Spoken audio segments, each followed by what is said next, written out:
Hey, we are live. Welcome back to our GURPS Star Wars Vanguard campaign. I am Rigil Kent, your GM for tonight. This campaign will be utilizing the GURPS 4E rules, but is set, obviously, in the Star Wars universe, specifically in 4 BBY, or 4 years before the Battle of Yavin. In addition to our live streams on Twitch, this and all future sessions will be available on YouTube and as audio-only podcasts. Links can be found in the descriptions. Before we begin, Pendragon, do you have any character business for Core? Yes, I actually do. I'm spending the 2 experience points from last session, buying 1 level of fearlessness. Yep, that's fine. You're still in three, uh, the three Grace session period. thing grace period. That's the word. Nosh, Yep. do you have any character business for Daril? No, I do not. Ronki, do you have any character business for Loophole? I do not.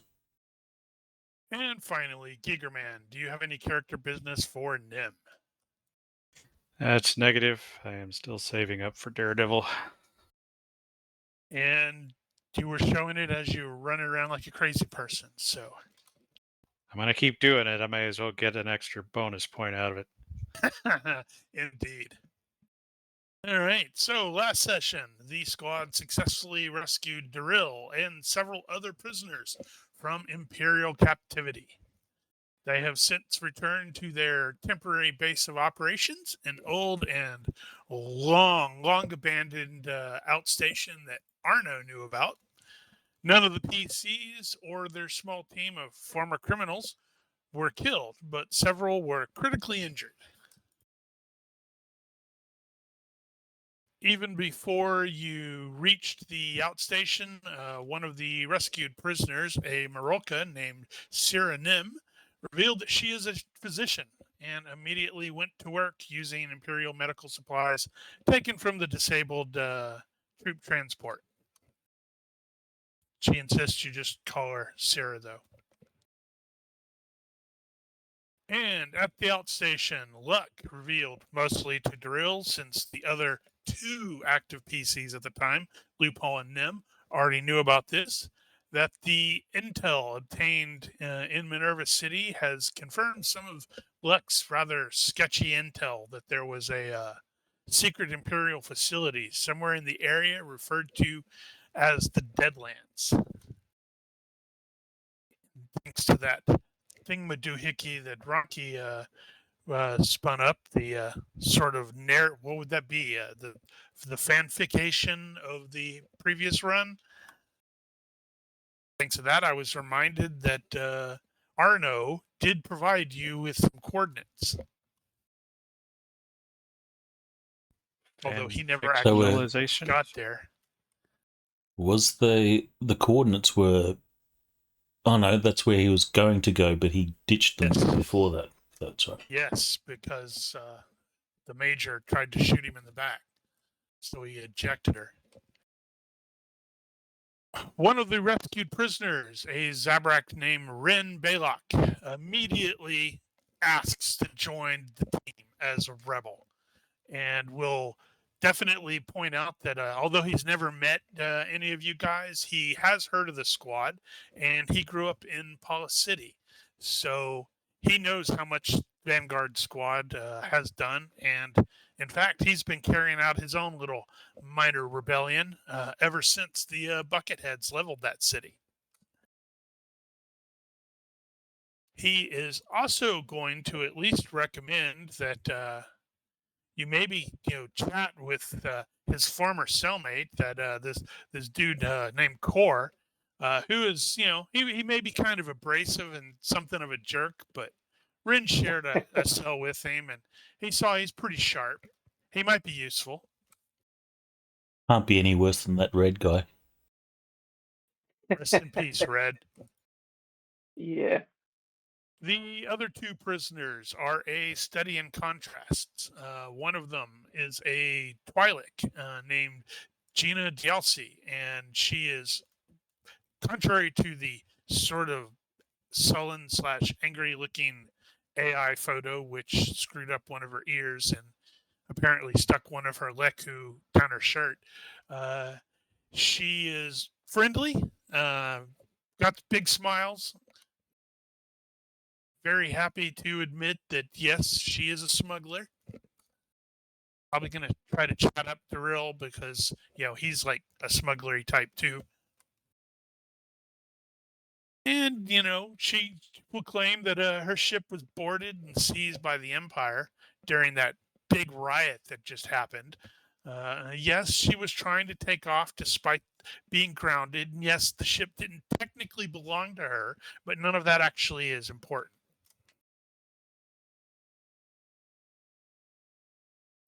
Meanwhile, by comparison, Kess Varo mostly tries to keep to herself, and she is actually going to kind of flinch away from both loophole and luck. Like, maybe she's had a bad experience with clones, or maybe it's just old guys. Mm-hmm. No, that can't be the case because she's willing to help Arno do repairs. Points out that his port gravere felt a little off during their trip there. To the PCs, luck will reveal that you had received 2 requests, one of whom was from normally team lead Bosco, who had smuggled himself off planet to try to get more support from his rebel contact, Kalen Bree. And the other message was from Saw Gerrera himself. Both of them had had time-sensitive operations they wanted to conduct, but once Bosco is definitely more interested in trying to talk Kalen into assisting with you guys to help find the Imperial facility. And I believe that was ultimately the decision where you guys said, yeah, we'd kind of want to prefer to do that because if the Empire is doing something sneaky, we'd like to know what the sneakiness is.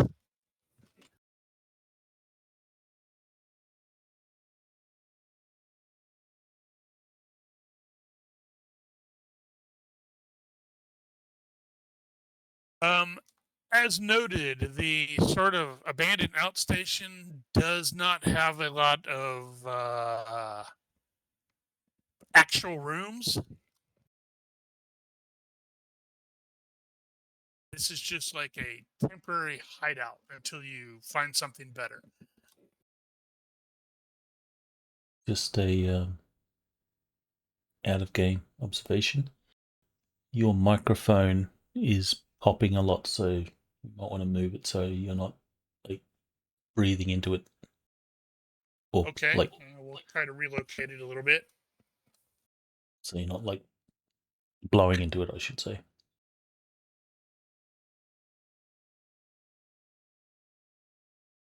So noted.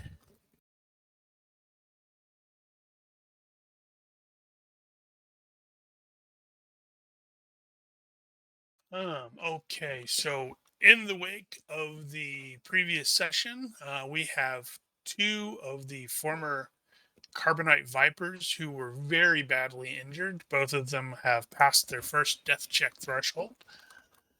So they're definitely not going to be going out and about to assist. Another one was pretty badly injured. That was Kalen, and he or she, I don't know which. He is in the positives, but he's only got 2 hit points. So Not sure if it's just me, but that outstation map is all black. It is just you. You mean dark? You mean dark or just straight black? No, it's all black, so it probably hasn't loaded for me. all right, let me unshare it and then share it again. Yeah, well, we had issues with that last week too. Did that clear it up? No, not yet.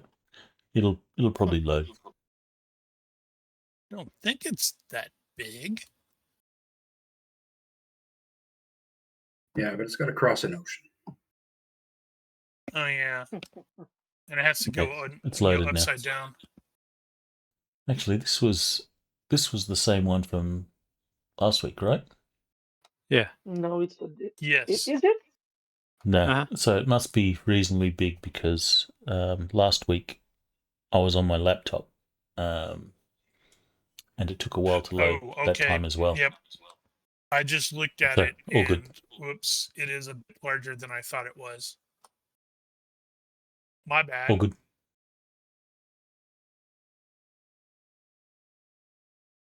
So, a couple days is going to have to elapse between the events of the previous session and now, because some of you were actually at least slightly injured and you needed to be attended to by the physician. You will note that none of the PCs have any injuries. So We yay, did note I that. guess. I'm magically healed. So the physician is Sierra, correct? That is correct, yes. And she is absolutely fascinated by clones. It's also a little weird that she doesn't seem to have eyes, but she can see.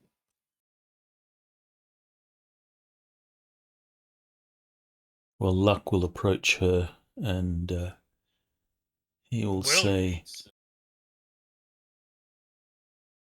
So, not Luck, Loophole. Correction. Loophole will Who can tell them approach her. apart? Yeah, Luck, Loophole. Same diff.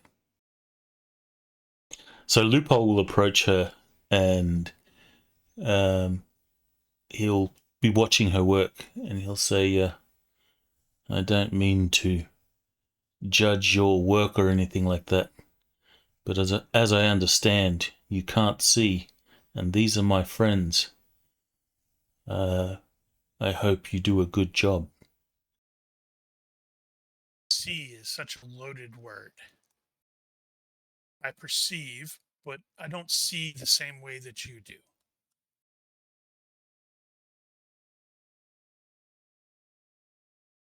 Still, these are my friends. Look after them. Ironically, he says. Not realizing that he says, look after them.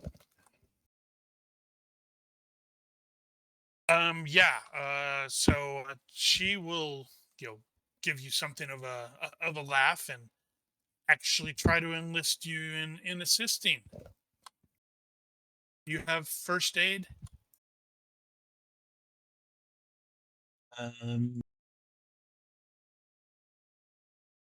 Loophole does in fact have first aid, and it's Excellent. not too bad.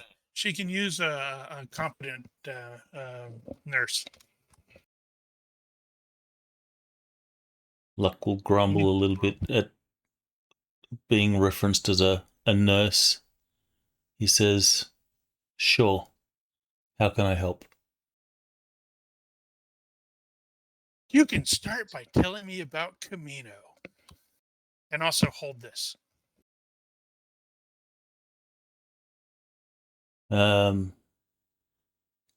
Luck will say, Loophole will say,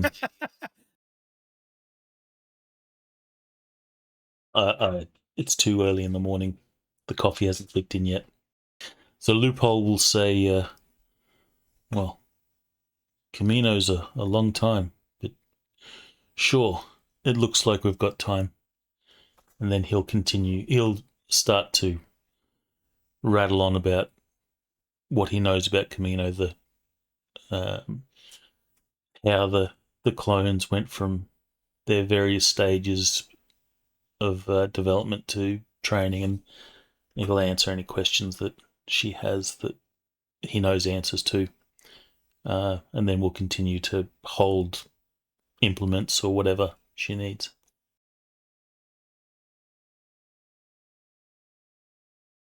Outstanding. Darrell will certainly help out. He's got first aid as well, if he can. Oh, they're totally going to be working on you. Got to patch you up. It looks like they didn't like you very much. Oh, I see. Dang imps. There you go. Skill roll successful. So loophole is actually helpful. I guess that's a thing. All right. So over the next 2 days, and it is just going to be 2 days while you are getting prepped, getting the new people settled in, and plotting out the best route to the Deadlands. Is there anything that Nim is wanting to accomplish in those 2 days, Giger Man? That is a great question.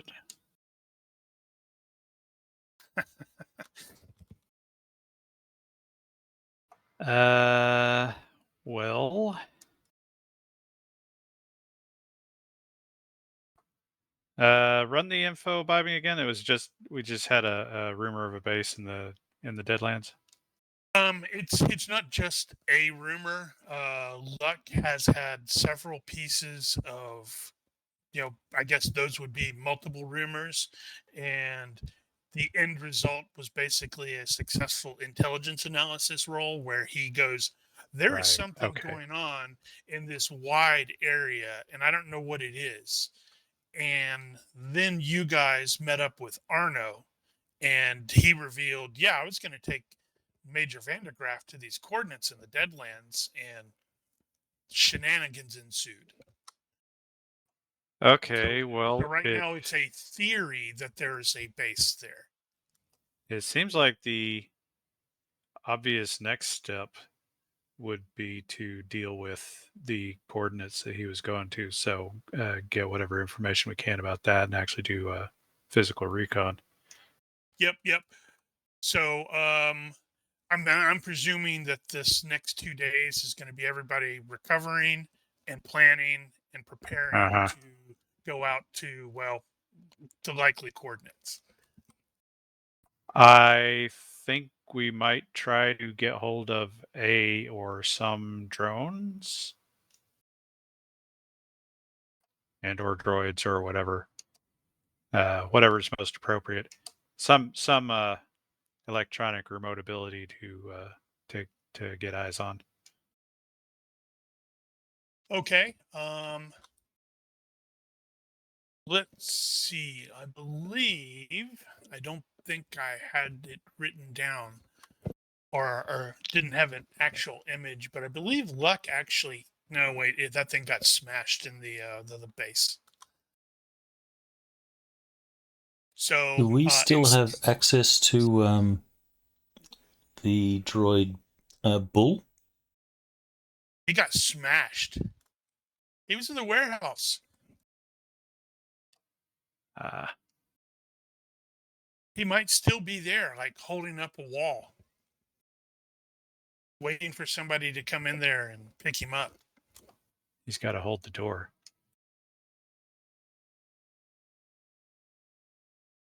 So, since he has made contact with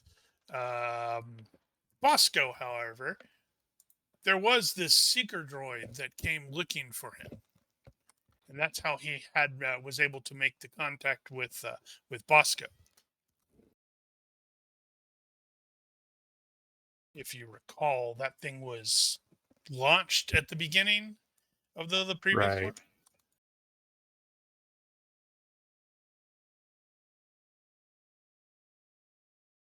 But you could theoretically retask it to go and do something. Well, it's here. Might as well. It's here, and apparently it does not have a name, so it's clearly not a super intelligent droid. Or I just haven't named it yet. You It's have just a spelt camera it, with a mind of its own. You have spelt its name incorrect in the title. On the card it's right, but in the actual Oh, title it's yeah, I not. see that now.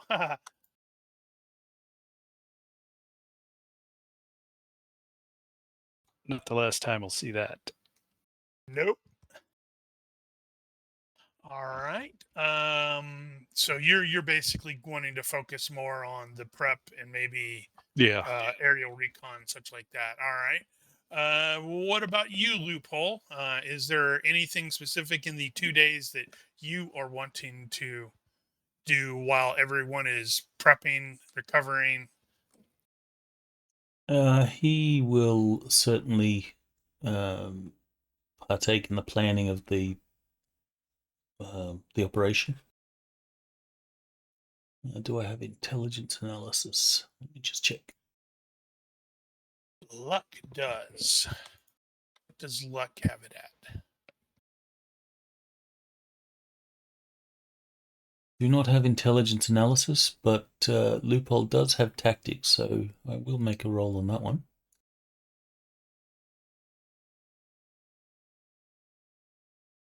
And succeed reasonably well. Succeed by 3. Ooh.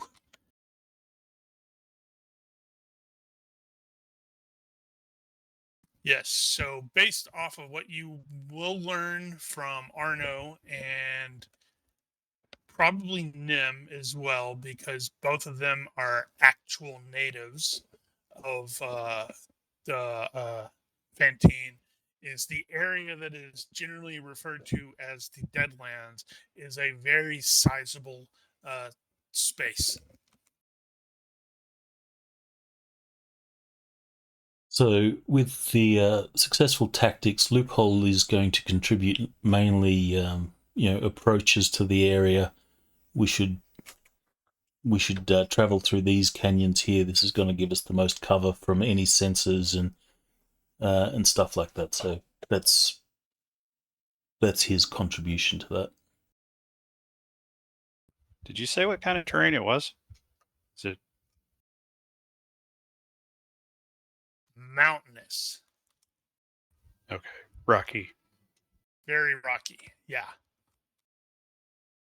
And I have to go back to this chatting with Arno from the previous one when he describes it, the territory. He says it is some of the toughest, roughest terrain he's ever seen.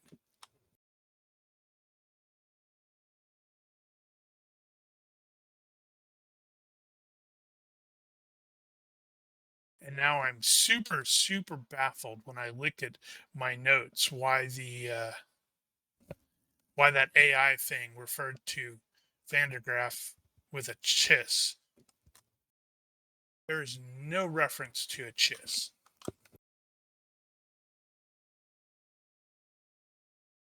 If you remind me at the end of the session, I can actually look up the database. To refer to an Achani, that's probably where it got confused.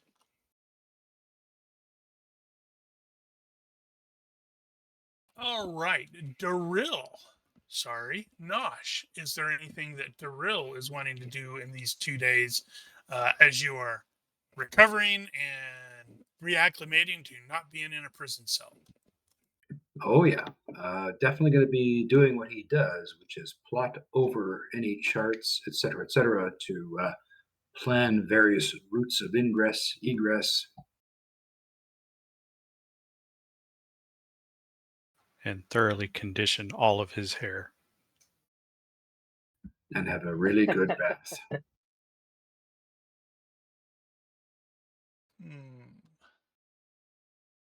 That's an interesting question. How much water do they have? Don't worry about it. I'll get myself wrapped on the axle, around the axle. All right. So Pendragon, how is Core going to become part of this group? Well, I'd say when people started joining, I approached them and I said, after what happened. I don't think I can go back. So, would you guys have me? Otherwise, I have nowhere else to go. Okay. So, yeah, where is the thing that I wanted? Dang it. So you're definitely right now. Luck is like, yeah, we can always use the more bodies. Uh, then, although I have to warn you, it is a dangerous life. So what you're saying is you feel like a fifth wheel around here and asking if there's something you can do. Basically. I don't know. Is there something you can do? Well, I don't know. I had to do things to get by, so well, I guess I could probably be useful, slightly useful in a fight. Um, People say that I'm good with people, so yeah, maybe I can do that.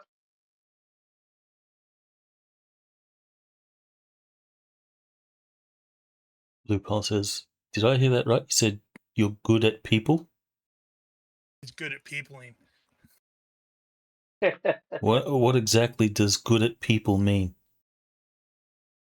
Well, people say I have this gift around people. Like I know when people are lying. I had it since I was a child. I don't know. I guess people are born with this kind of things. I'm good at, you know, being nice overall, I think. Well, I don't know if the that's Jedi true. were the Jedi were good at people then. Yeah, not that good. Not that good. Like I'm a normal person. All right. Well, luck will definitely put you to work. He's, definitely putting anybody who wants to do anything to work. Yeah, I'm just During going to lay low. during that period of time, Arno is mostly going to be trying to get the ITT back to functionality. Because, well, you guys did sort of fry all of its systems.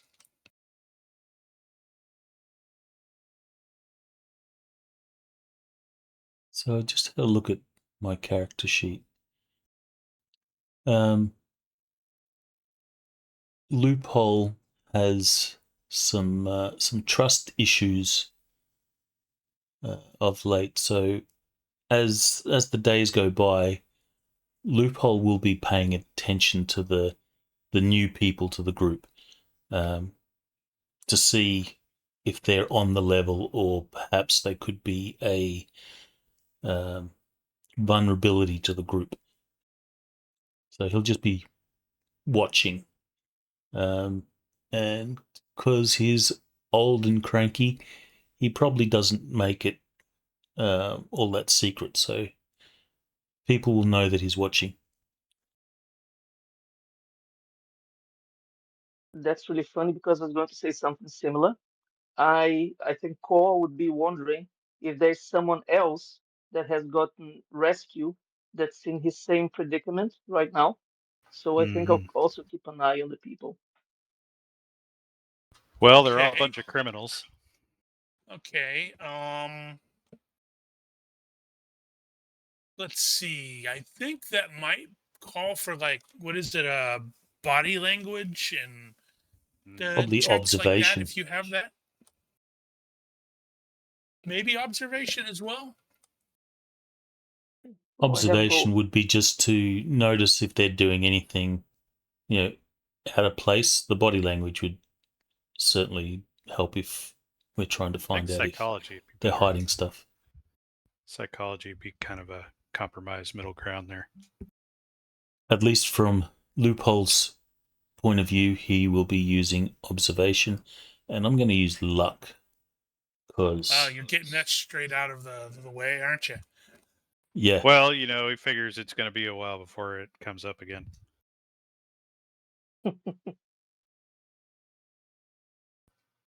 What languages do core speak?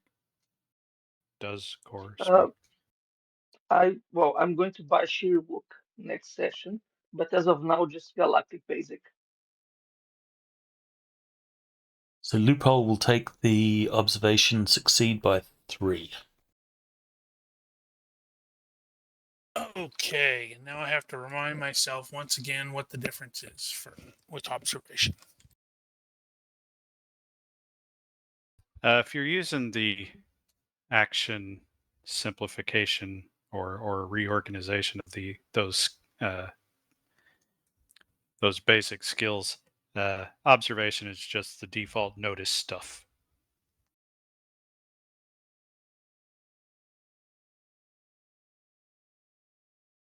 What the hell page was that Talent of on? observing dangerous or interesting situations without letting others know you are watching them.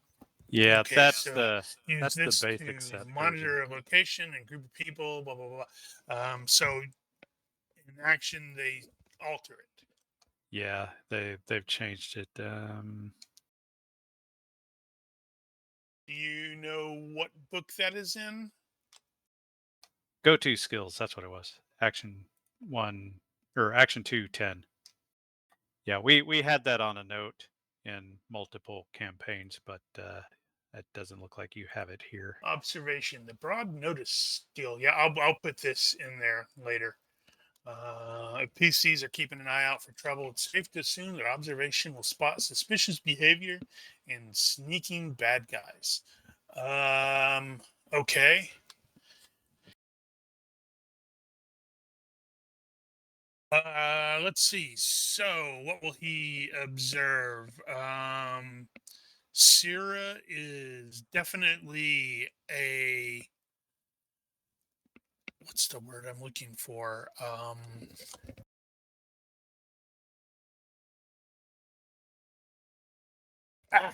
Brain. She is very, very friendly, but not, but distant. But she is also, super, constantly pestering Luck and Loophole about, clone stuff. Really good at medic stuff. So, Ren, the Zabrak, he seems all in. So he's either 100% dedicated to overthrowing the Empire or he's a really good liar. Kess actually seems to be the most distant from everyone. She generally keeps to herself, is fairly quiet.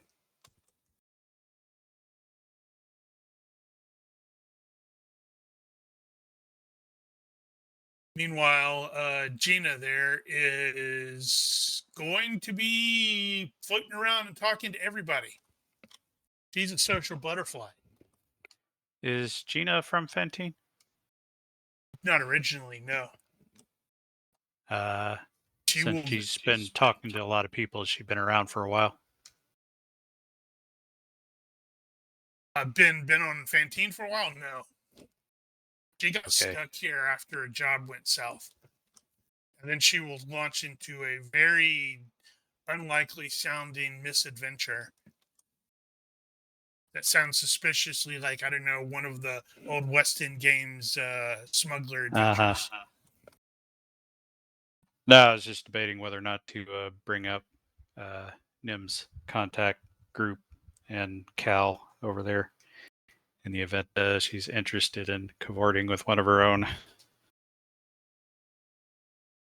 Oh, she seems interested in cavorting with Core because he's got attractive. Oh yeah, and charismatic. I don't get that. He's got this tiny head like all of you pinheads. And I'm not My blue. head is not tiny, Gina insists, as she, demonstrates with her leku. And I have to say, his eyes are slightly beadier than the rest of you.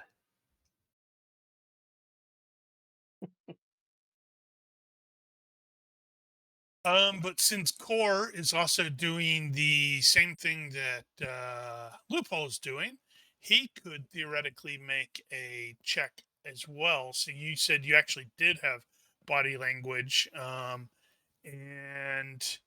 I I think also have I also have psychology. So the problem is I have humans and we have like different races. So yeah, we have to see the difference. I believe in Star Wars they basically say take a -2 if they are humanoid. They, both Twi'leks and Miriolkas are explicitly referred to as near humans. Okay. Wookiees, not so much. Actually, Zabraks as well. So you could make a roll, take a -2 penalty, and if you do body language, that'll be into the all-seeing eye dice tower because it's supposed to be a secret roll. Well, I'd rather do psychology and know the result. So -2. Do I do one for everyone with the Nah, just do the one. -2? Yeah, just Okay, make a single roll. sure. Otherwise, it's just crit hunting. Well, yep. Success By by 3. 3. Okay.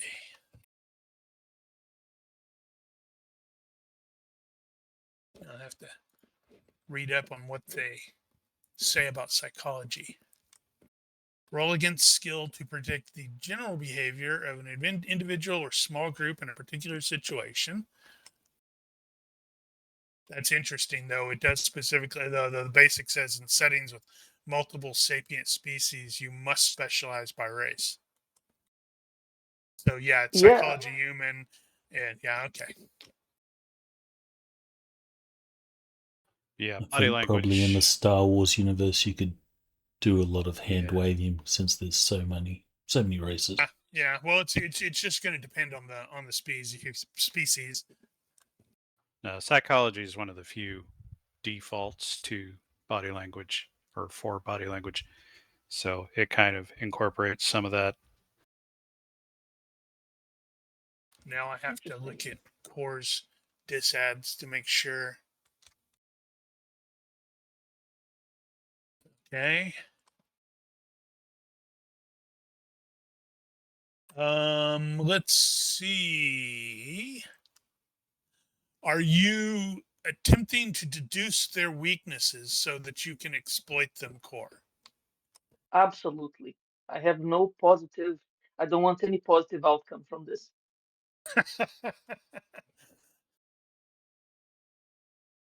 Okay. So based off that result, let's see. The doctor is probably approaching all of this with a more not educated. That's not the right. A more clinical interest. She's like, "Oh, I'm in a strange new situation. This is interesting. I want to see how this is going to work out." Rin, the Zabrak, is going to be treating Daril, Nim, and Luck like they are, heroes because he heard all the stuff that they were doing in his home city. Kess seems absolutely freaking terrified. Like she is not supposed to be here by any stretch of the imagination.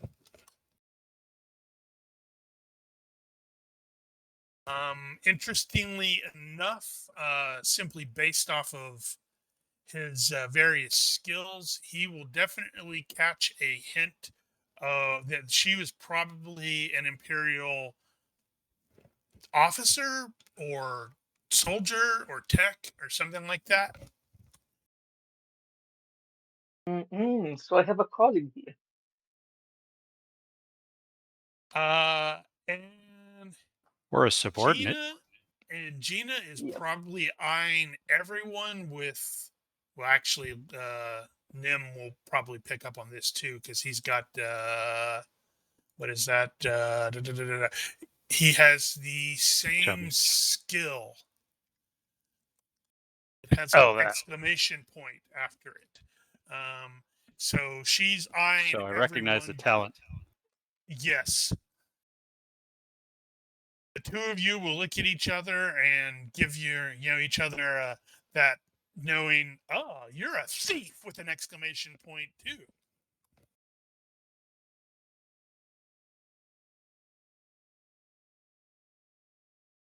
But based off of that, he doesn't. Nobody stands out as a potential operative.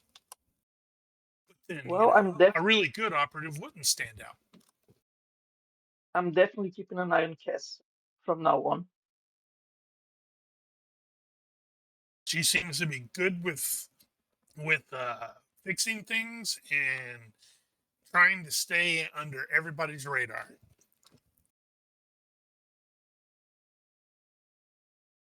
Yeah, Penn, did you ever watch Farscape? No, I haven't. I can't make that reference then. Try me. I'll Google it. There's really not any point unless you actually watch it. Uh-huh. I'll watch Okay, it. so the day will come. You guys have sort of determined, all right, we need to do some physical recon. So it's probably going to be at least 3 of the PCs, probably all 4 of you, accompanying Arno.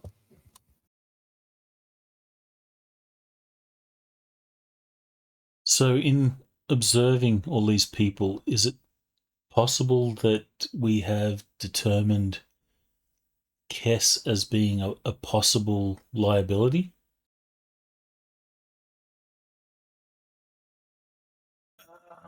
How are you defining liability? She probably seems to be the best mechanic present. So, if she doesn't want to be here, and is hesitant to interact with either Luck or Loophole, then she might try and make her escape at the first possible opportunity. Maybe she's just hanging out with us because this is the only place she can go at the moment. But she might not have, let's say, loyalty enough to be discreet if she did leave. Well, then maybe you should make her loyal. You have a chat with her. Or shoot her.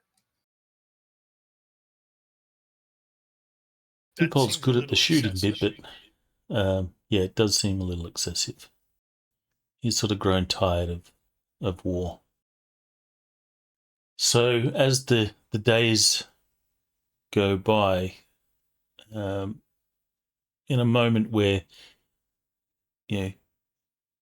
she's not doing much, perhaps over dinner or something like that,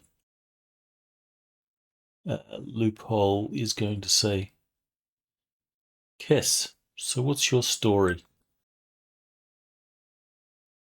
How is it that you're here? How'd you find yourself on that prisoner transport? She freezes with that big deer in the headlight eyes, doesn't say anything. That's probably close to her initial reaction, and you are going to see that she is absolutely going to flash a quick glance in the direction of Ren. Zabrak, she says. And since you have been monitoring her, she does look like she's almost feeling guilty about something. So as she looks to Ren, Loophole will not be subtle about it. He'll sort of turn over his shoulder to see what she was looking at, and then turn back to her.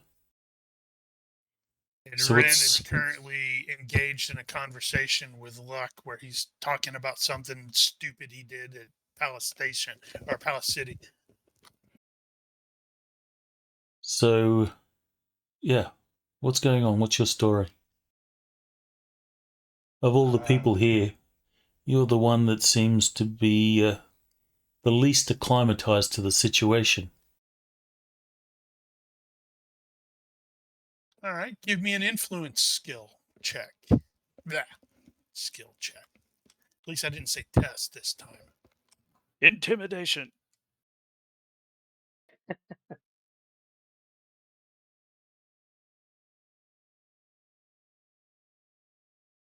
And now It's Rocky's not going, really. crap, I don't have any influence.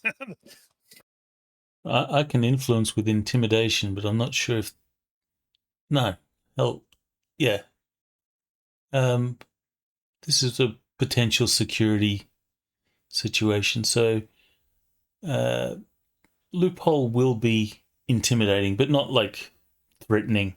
He's not going to like, stab her or anything like that, but he's certainly going to be intimidating in the same way that a police officer in an investigation is sort of an authority type intimidation.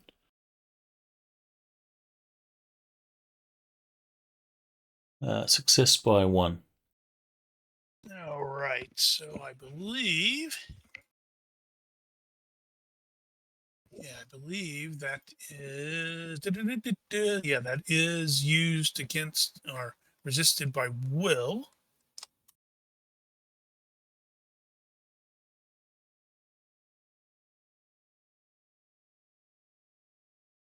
I don't But think 90 I don't think it's resisted if you're using it to get a good reaction.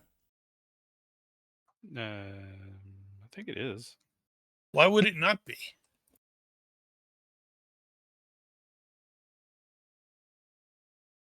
Actually, yeah, I don't know. I thought that if you substitute a influence for a reaction roll, I thought that's No, not it's resisted. like if you win, you get a good reaction. If you fail, you get a bad reaction. Very bad if you attempted specious intimidation. I don't think that. What the hell is specious intimidation? Okay. You're lying. Attempt a quick, fast talk before intimidate. Okay.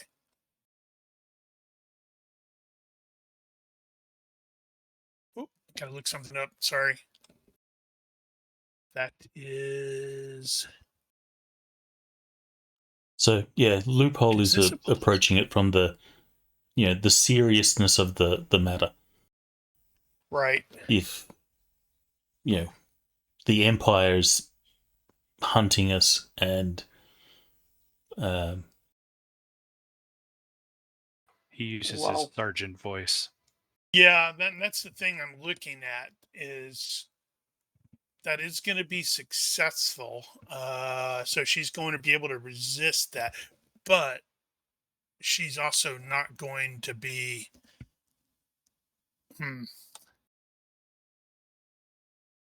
What's the word? maybe she's not willing to divulge. I would think, based on the personality that she's demonstrated so far, that she would turtle. That's kind of what I'm leaning toward.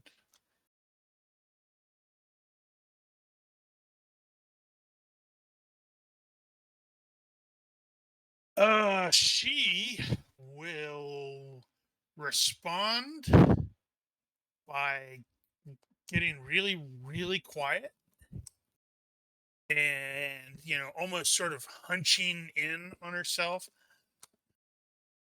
Like the Empire decided I was wrong.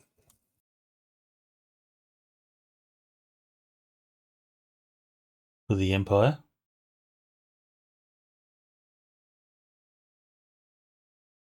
It was. So what were you it before? What? It was a tech. What were you before? A tech. a Imperial tech here in Fantine? Or did you come with the latest batch?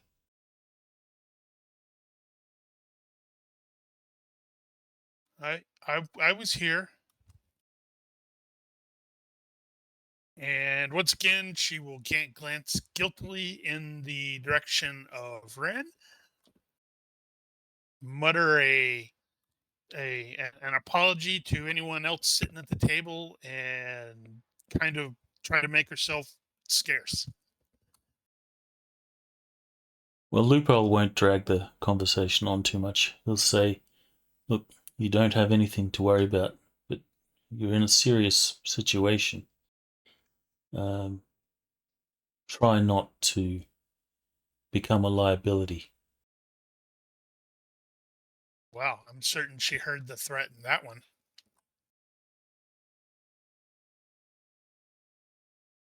Then Loophole will,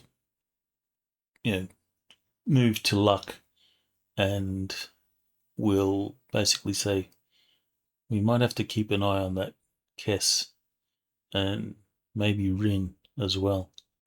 There seems to be some history between those two. And my gut says there's more to their story.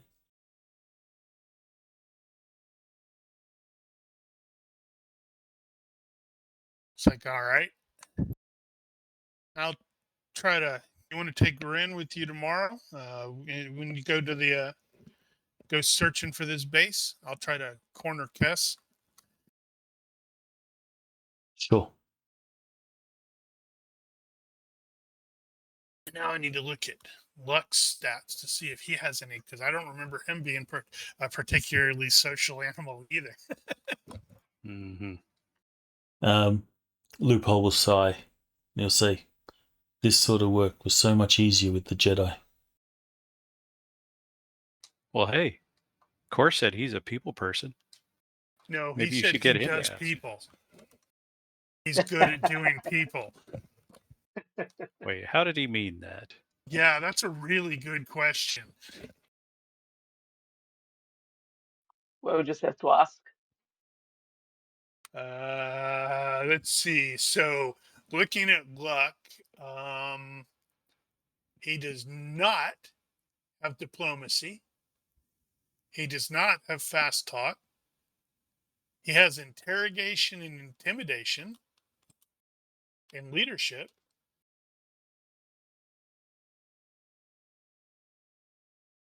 Yeah, I don't anticipate that conversation's going to go any better than Loopholes.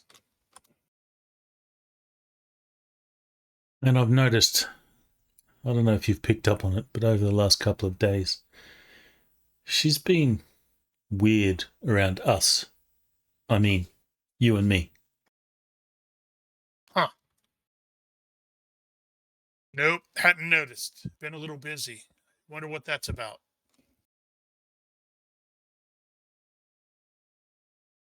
Loophole will sort of shrug. Maybe a clone thing, but there's something there.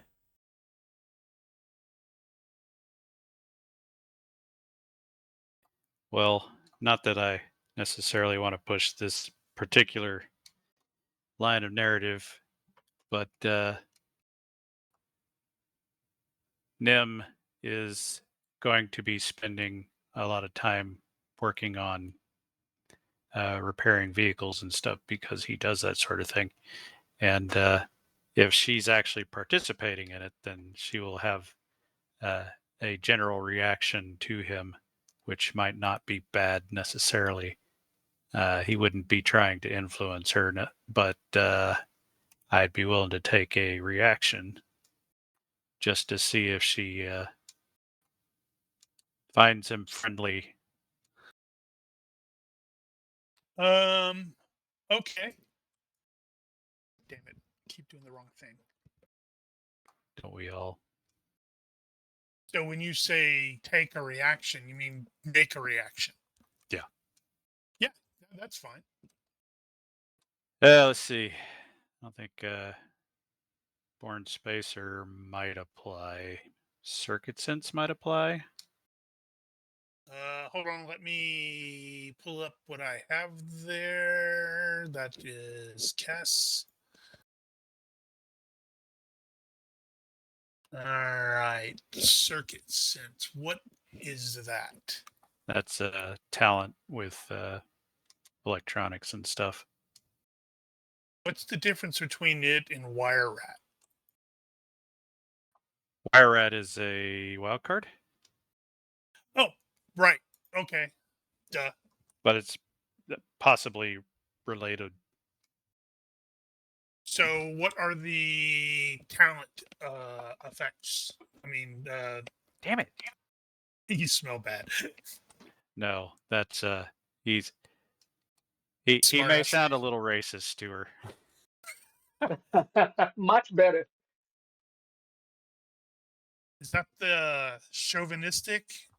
That's the yeah. Well, I think it's chauvinistic. It's the OPH.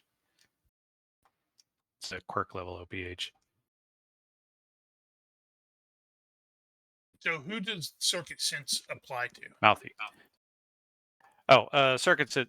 Well, it applies to people who work with electronics, fix electronics. Then that yes, sort you'll of thing. definitely get that benefit. So that'd be what did I say? Probably Circuit not the Sense. spacer because she's not a spacer per se. She's not a Nemoidian, so I don't have that. And the social stigma might apply if she's sufficiently not a criminal herself to look down on other criminals. I think yes, it would apply at this point. She All right. hasn't hit that stage where she's like, "Oh, I'm a criminal too." Well, let's see where this goes. So we got Circuit Sense, social stigma, mouthy. God damn it.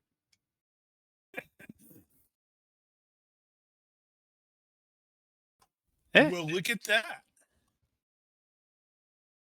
Maybe That's she'll not how you open up spell to me. Stigma, is it?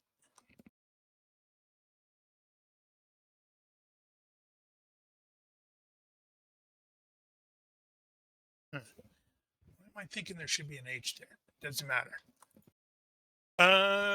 Yeah, so the two of you will probably end up having to combine efforts to get the ITT functional again, or at least you're swapping out some of the stuff. And she very clearly knows what she's doing. She is Nim. Does he actually have like chummy? Yeah, he has Chummy. like chummy. So he is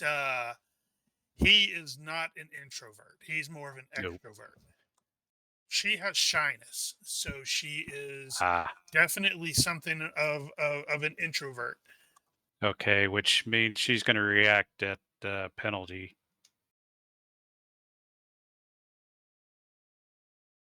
Maybe I think If I'm not shyness. mistaken. When I was looking at it, it was just like saying, "Do you get penalties for like interrogate and stuff like that?" Let me look at it again.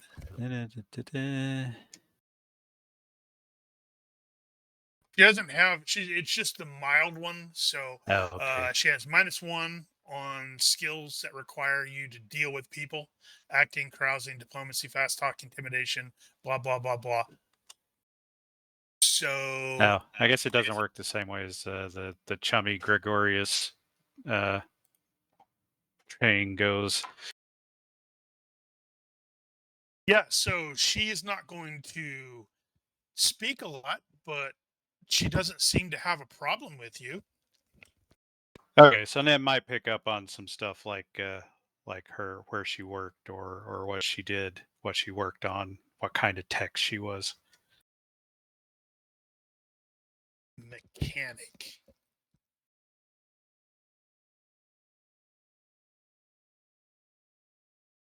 Yes, she is definitely a mechanic of sorts. So she's better at fixing things than reprogramming them, but she will definitely recognize, oh wow, you know what you're doing with the circuit stuff. So is her mechanic specialty or career, is that like vehicle based, or is that Yes, starship based? vehicle based mostly. Okay. So she's really good with speeders and may mention some walker stuff. Gotcha. It's mostly speeders. So they'll end up going back and forth about the intricacies of tearing apart certain speeders and how hard to reach certain items are. Yeah, usually she has droids for that.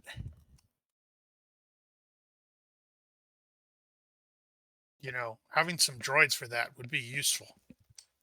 This is true.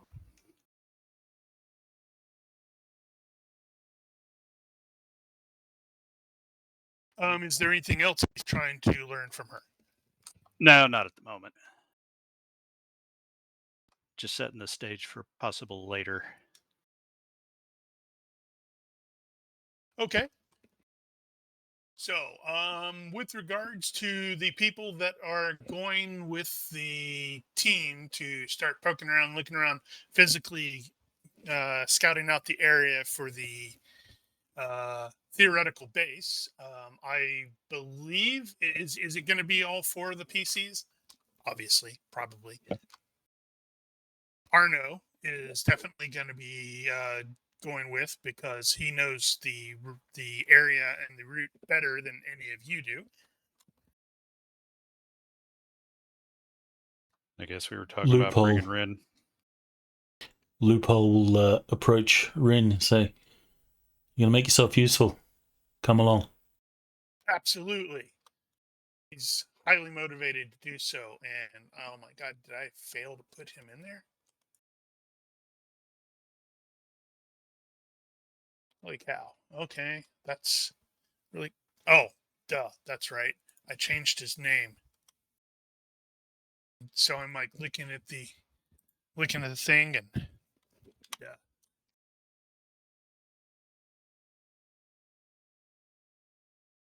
He will ask about equipment, whether he can, raid the Imperial gear that you guys obtained.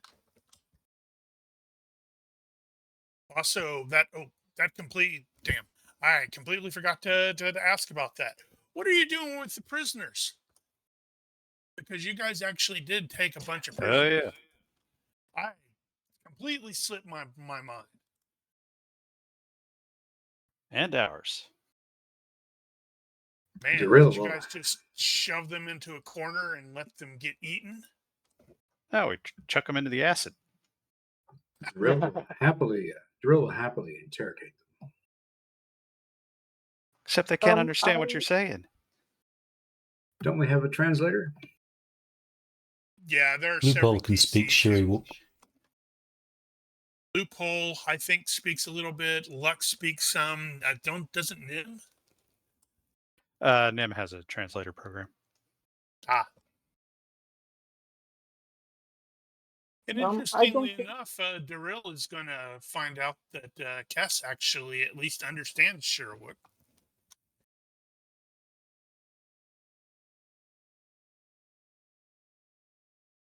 Yeah, I'm. Drill's happy to try to interrogate, or he'll stand in the background and I don't know, rip a. I don't know, find some meat and just rip it apart with his bare hands. Tear a phone book in half.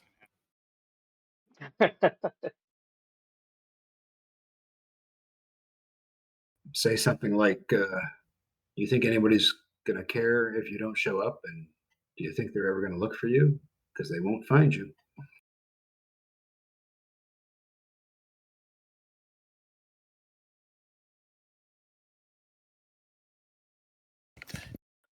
Yeah, so that sounds like you guys are planning on interrogating them then. Because if you I recall, quite a number of them were very badly injured. So that means the doc will have to be looking after them. I don't know if I'm trustworthy enough in the eyes of the, you know, other party members and Luck. But I asked if I can talk to him, to them, sorry, to them, to the prisoners. They're going to be in the same room, so yep.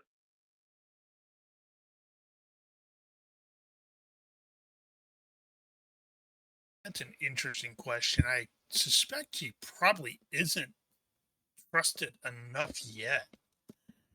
Yeah. But if you like offer or something like that, they may end up going, yeah, let's see what he can do.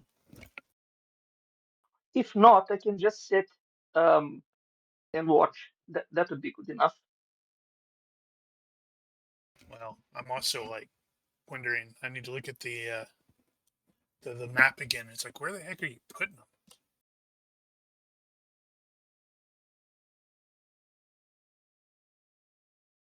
Ah, that's the lovely stuff about completely forgetting something. Looked over my notes over and over during the week and completely forgot about the injured troopers. And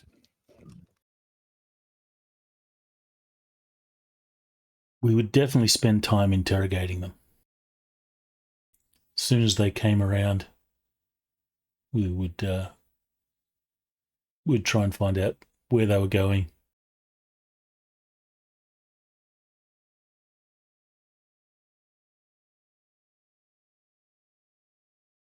Latest movements, that sort of stuff.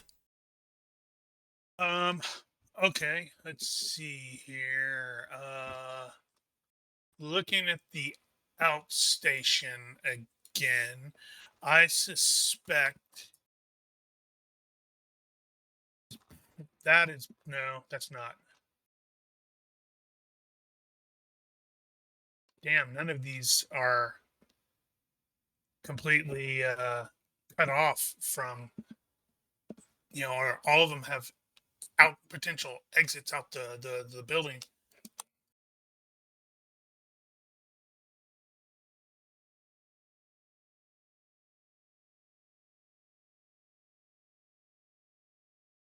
Probably that one seems the most likely, where you can like make sure that that front door or the door at the bottom is not going to open.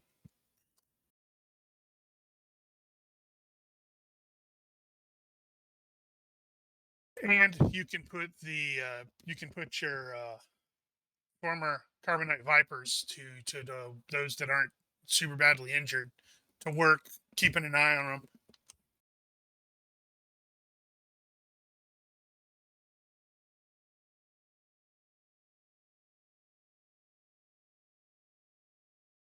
Since Luck has interrogation, are we able to see if we Yeah, can get some useful he's only information got from an them? interrogation of 11.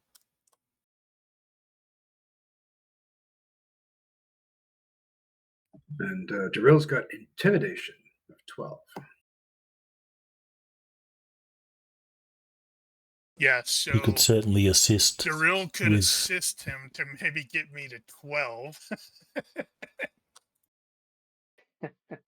He can assist with the ripping people's arms off thing. Everybody knows that's what they do.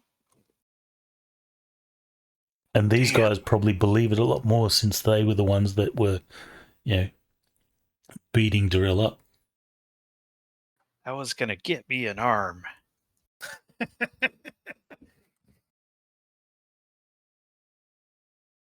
Maybe everyone should leave the room, and Daryl should come in with them by himself, and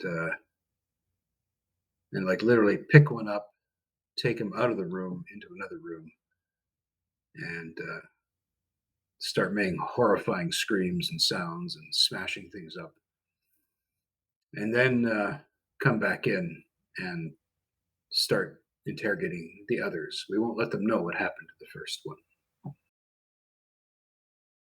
Good cop, bad Wookie. I think so. Good clone, bad Wookiee.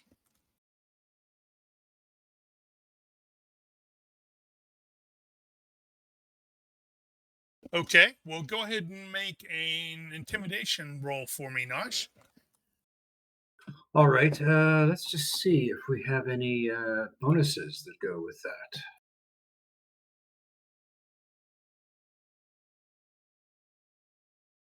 That's a really good question. Let's see. It's in the chat. Size matters. I believe that would qualify as specious.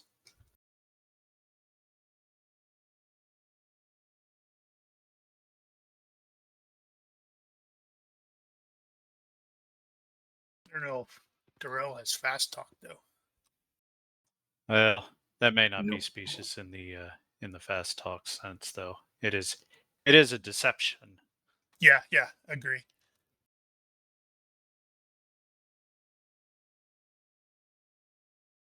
I mean, it applies when you can't back up that you're intimidating. I think, that's he's pretty intimidating. Well, I definitely get a +1 for my size. Agreed. You're not an ugly Wookiee, so you don't get a penalty for or a bonus for your appearance.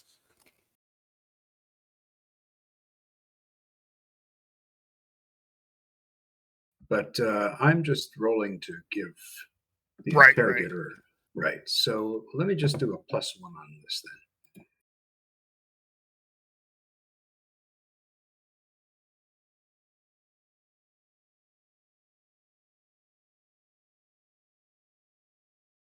Oh, It's because you were snickering when you dragged the guy out, or he forgot there was a window. something like that.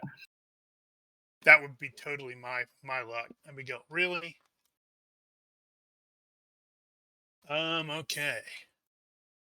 What can we do here, luck? That means he failed, so I get a penalty, right? It's been a hot minute since we've done that.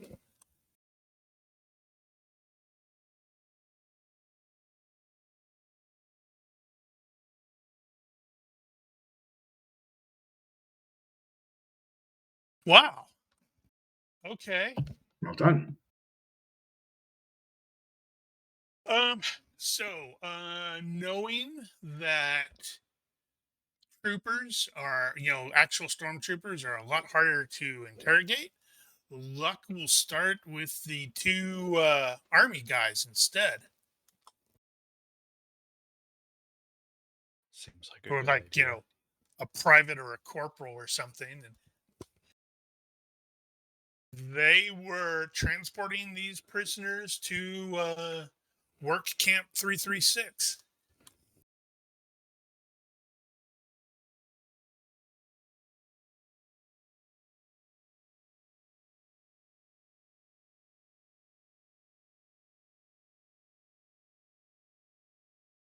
Is this something that we're familiar with? Not off the top of your head. I mean, it's probably you probably know that there are like multiple work camps.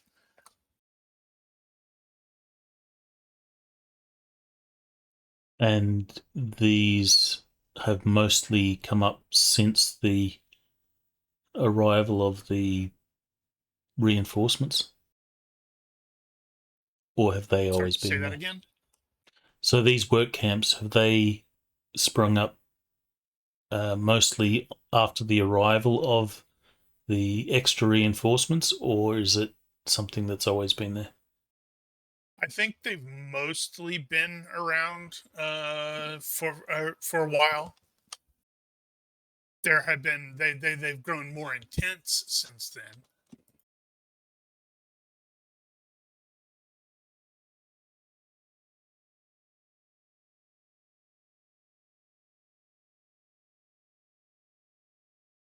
Do we have the locations of these work camps? These guy, the both of the army guys will be like, they know the general area. They don't know the exact coordinates. That's on the that have been on the ITT's computer. So what about the group? Do we know the locations of these? Or is this some intel that we should possibly collect and then forward on to Kale and Bree? Yes, both probably, because Nim is wanting to know where his family is at some point. You can start a wall of clues with that's like a planet map. It's actually a good point. We probably got a list somewhere of the work camps we know about that they're not at.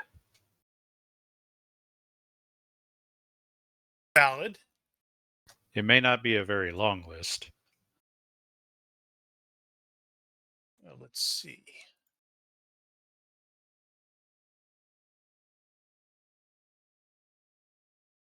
It is a new location to you.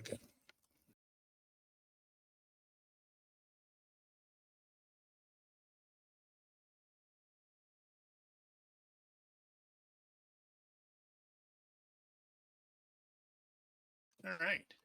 Well, if you guys are going to continue on to, the Luck will also continue on doing interrogations as appropriate while the team sallies forth and investigates. Rin, since he is going along, will ask and get permission from Luck to utilize some of the gear that you guys have taken. So he's going to grab a blaster, probably be wearing stormtrooper armor, but he's not going to be wearing the helmet. Can I ask the same? Sure. Well, if you're Yeah, going with, then you'll have to make sure to listen to Nim and Loophole and Drill. yeah, unfortunately. I'm going to wear the stormtrooper armor. Can you? I don't see why you can't, other than the helmet. Yeah, the helmet's not going to fit. But But yeah, it sure looks funny. it is slightly better than what you are currently have with regards to armor. Yeah, no, he's not going to wear the armor. He's a mobility guy. Yeah, and Rin's gonna totally say, "Do we got any paint?" Yeah, we'll need to do a blood smear on the helmet so we can tell them Nobody apart. can wear it. So with regards to the helmets, stormtrooper armor needs to be hacked into with regards to the helmet. Otherwise, you can't utilize any of the built-in stuff because they are biometrically tied to specific users. That's why Luke couldn't see a thing in that helmet.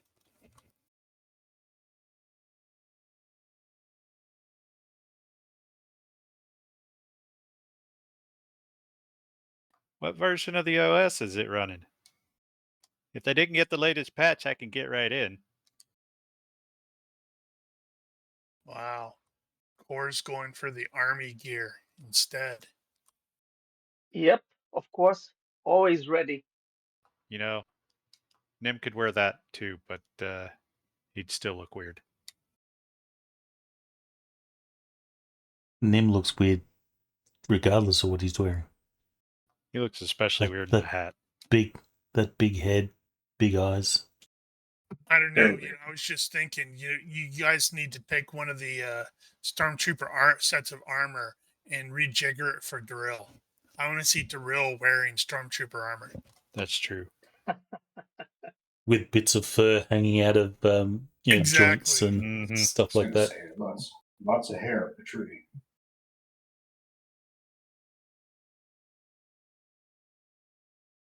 Now I kind of want to Alright. see what sort of image AI would create if asked to God generate a help us. Wookiee in Stormtrooper armor. That would be moderately amusing to see.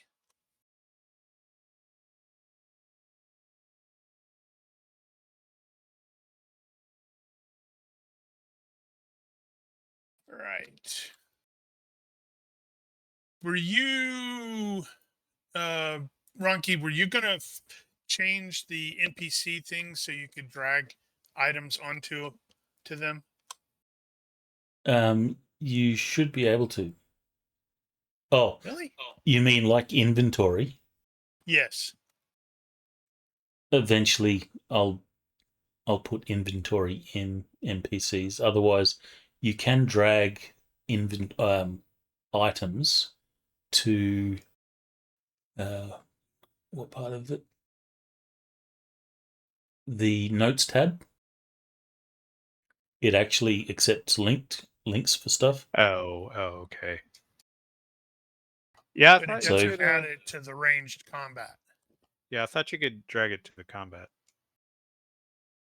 You can. I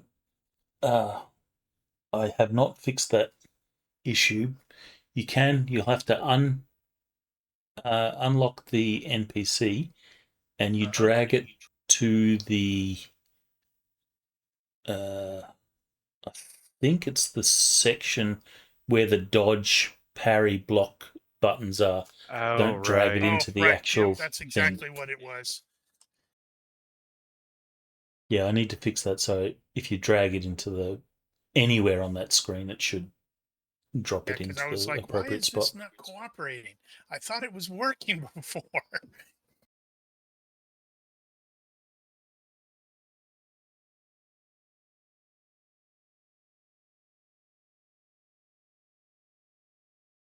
Does that apply for that too? Huh. It does.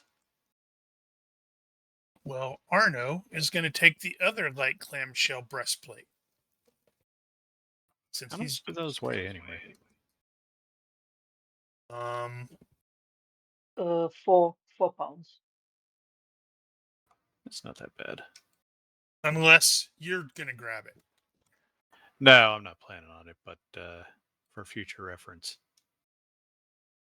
4 pounds for light clamshell. That doesn't sound right. It's the light Sorry? breastplate.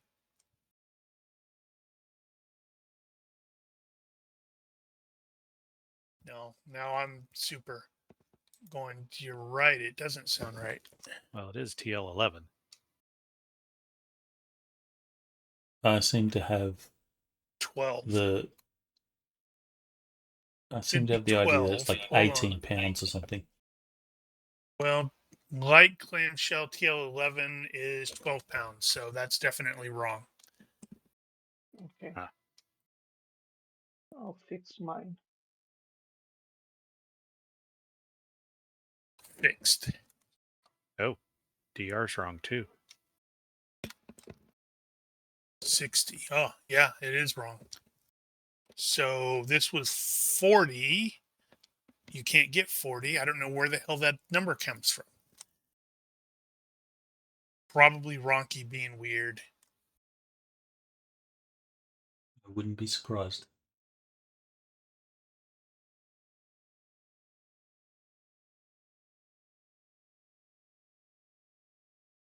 So it's 60 in the end. Yeah. Well, that's nice. Seems a bit high, but okay. I don't mind. I might.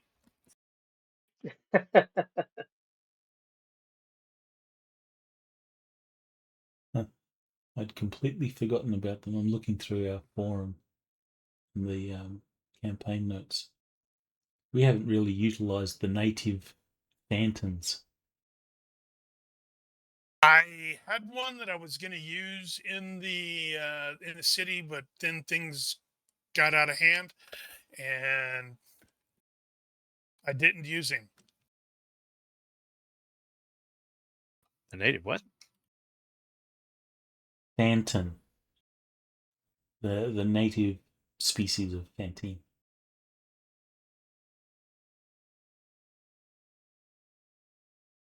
It looks like that.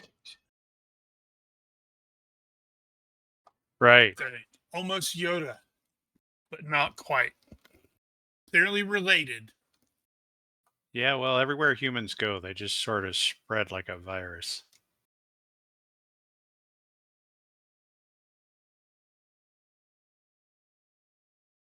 All right. So, if everybody is equipped, Yep. Do we bring red? Red's dead.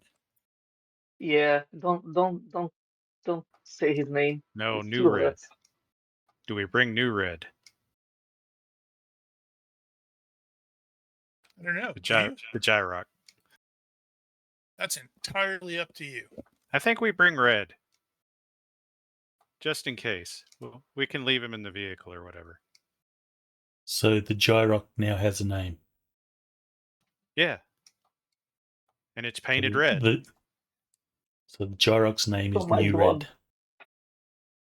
It's painted red. It's named red.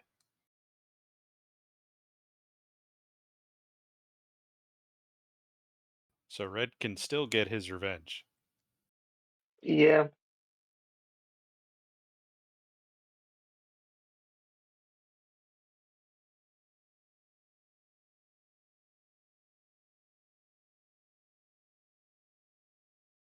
Actually, while we're talking about red, what was the other ammo type you had?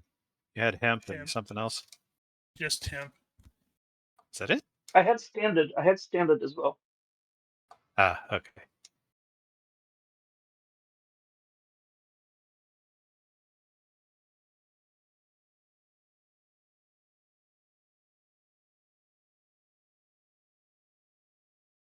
All right. Let's see how this works.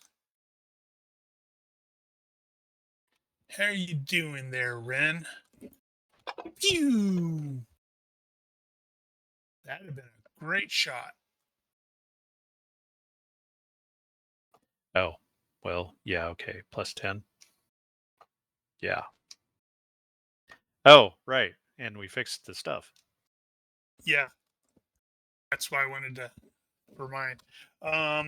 I do recommend, if you do not already have it, go to the party sheet and take a Stormtrooper utility belt. All right.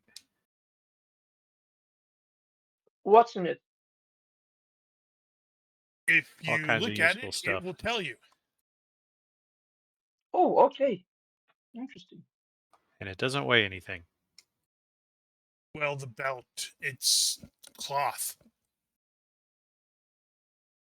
Yeah, but all the stuff on it doesn't weigh anything, apparently. That is not necessarily the case. No, that's not the case. Well, it's not on the item. Oh, yeah. Okay, that's a Damn it. How dare you make perfect sense? The nerve. Yeah, we'll have to sort that out later. Unless you happen to have it handy.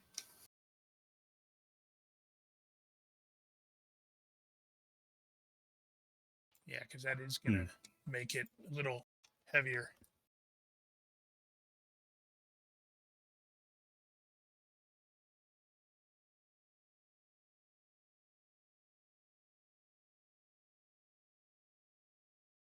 All right, we're still going to need respirators out here unless you're using a helmet.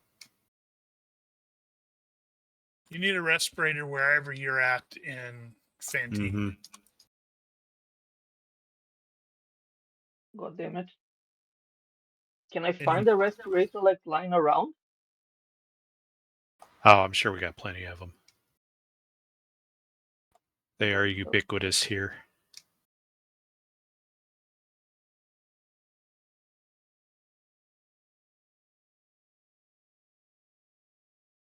Actually, if you were riding on the outside of the vehicle, you will have had one. Good No, point. I intentionally said they did not give them one. They were being total douches about it. Oh, wow.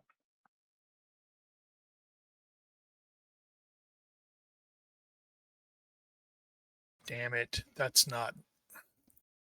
Burger.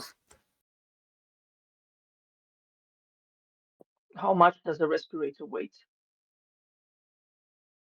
I think they're negligible, Standby. honestly. Sorry? I have it at 3, but and that is the tech level 11 version. But I don't know how accurate that is in universe.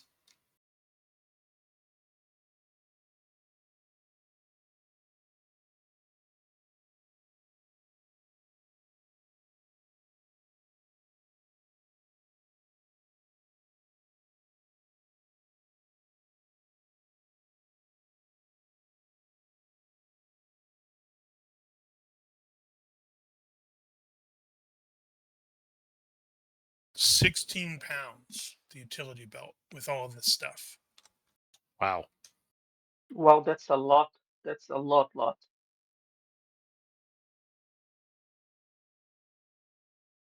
So noted. Wait, is that right? That's not right. It's slightly heavier. Yeah, I'm not taking the Stormtrooper utility belt, at least not this time. 22. Because of the 3 canteens.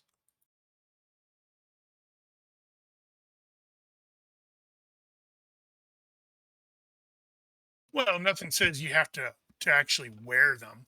You could, like, take one and leave it in the speeder. And Yeah, then good point. when you need it later, you don't have it because you left it in the speeder. Okay. Looks like the individual bits that are on it do have weights, so technically you could calculate. That's what I was doing. Oh, I that would be opened why. everything up, and then I will double check. I'll put that on my AR. I will double check the weight afterwards.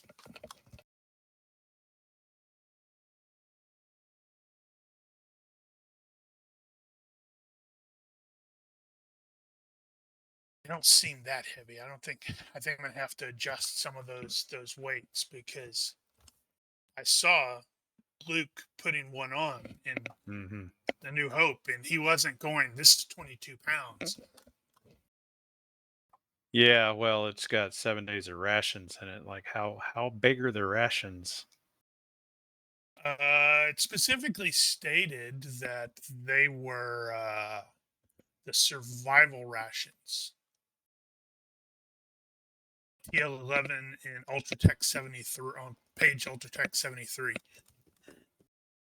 Right.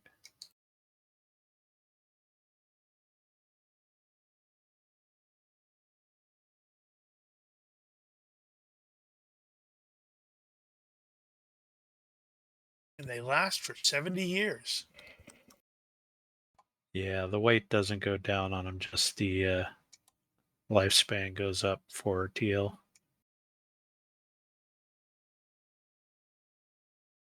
Odd. Yeah.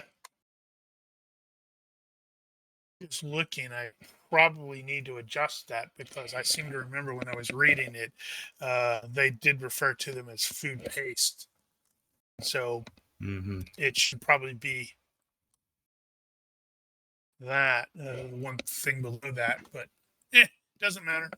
Everything's fine. We're all fine here. How are you?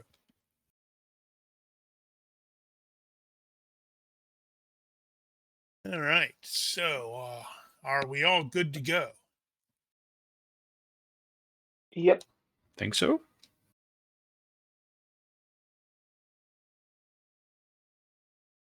Loophole's ready. Scorpio's ready. Drill's ready. Well, as before, that's wrong. Arno is planning on taking his speeder because you never know. So he's going to have gotten the ITT off of this. speeder is huge, though. It is very large, yeah. But he's had some optional extras installed. And it's his. So that's one of those. I mean, you can potentially talk him into using something else. Hell, you guys may have, I don't know, could you have, that's an interesting thought. Could you have actually successfully repaired the ITT?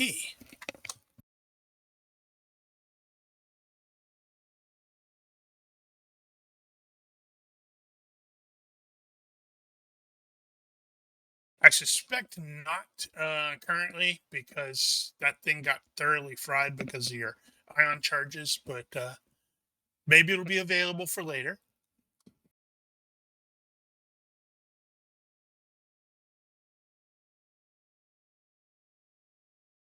It is going to take more than 2 days just to get to the outskirts of the Deadlands from where you currently are. Yeah. So you will definitely want to bring sleeping gear and extra food and stuff like that. And luckily you have a fairly large speeder to put that stuff on.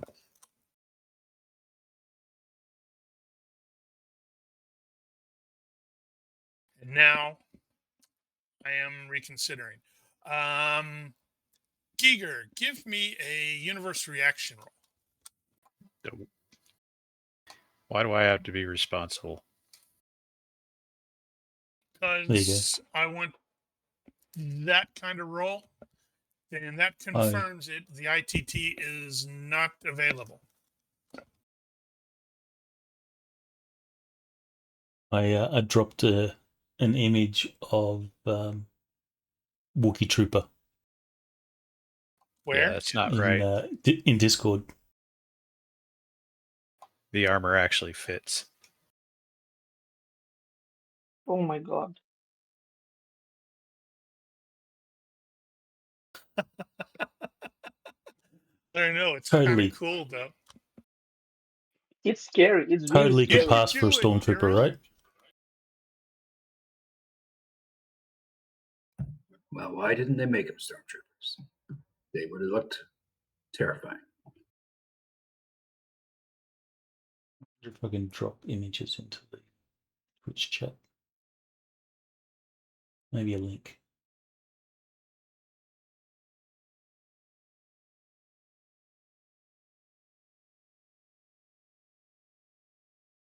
Okay. Let's see. So, it is going to be a long and kind of boring trip. Luckily, you're going in the exact opposite direction that you were currently at, so doesn't seem like there's much chance of you running into guys looking for a missing ITT.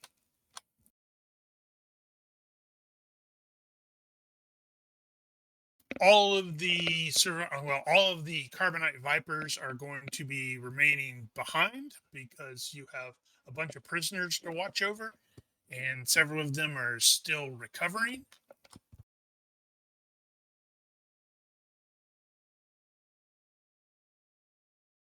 And in the 2 days since then, since you guys had arrived, Luck had reached out again to, or let Guerrera's people know. Yeah, it's like, no, we're not charging into a blender. We're looking for something else.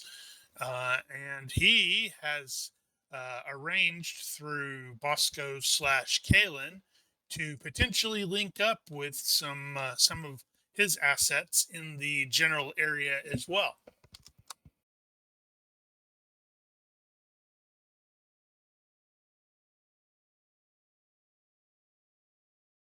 The trip, as noted, is super boring.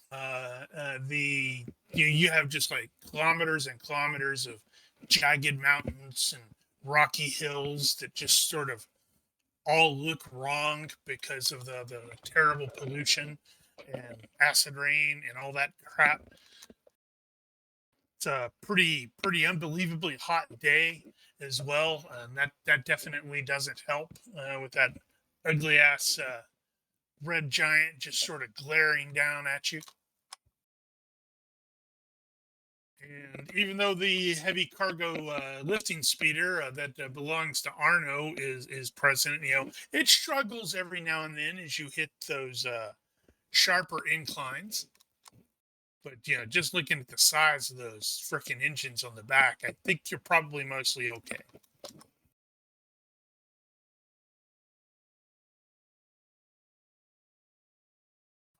Ren is super excited to be going on this operation with you guys.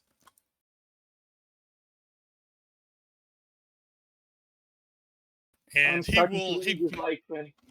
What's that? I'm starting to really dislike Ren. Why? He's so annoying. He's a big fanboy. Yeah. I won't say big fanboy. He might be a fanboy. I mean, he's going to admit that, he's a former miner. He grew up in Pollitt City. And unfortunately, well, we all know what happened there. And he tried to fight back. Remind me briefly what happened there. Pollitt City was the other one that it went completely dark, and we didn't know why. So we, Team Vanguard, investigated, or Vanguard Squad, or whatever the heck you guys are, whatever we're called, investigated and found out that the Empire had basically taken over and declared that there was some sort of horrible emergency that you needed to evacuate everybody from. And some people said, no, we're not going to evacuate.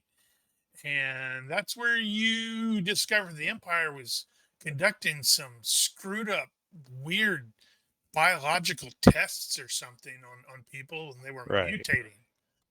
Okay, that was that place. That was that place, yeah. And the team eventually rescued some people and told the survivors, no, you can't stay here. You need to get clear, or the Empire is just going to squish you. And we sucked when it came to convincing these people. And they said, no, we're going to stay and fight. And we said, all right, then. And the Empire crushed them. Of course, it was classified as a mining disaster. Mm-hmm. They like those mining disasters. Limpet mines. But ever since then, Ren has been waging his own private rebellion. Clearly not as successfully as he would have liked to, based off of how he ended up. But what are you going to do? Well, at least you didn't end up like Red here.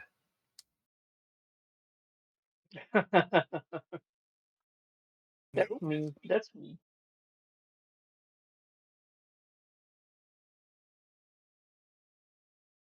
Yeah, and interestingly, at least possibly to Nim, Ren will actually mention having had a contact in Minerva City. It was this Nemoidian chick.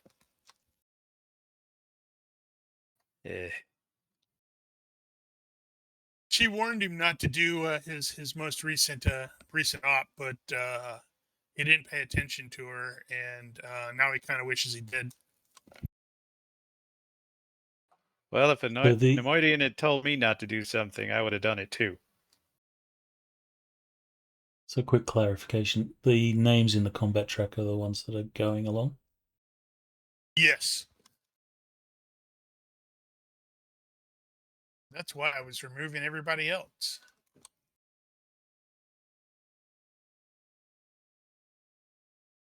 And is Arno fighting this time?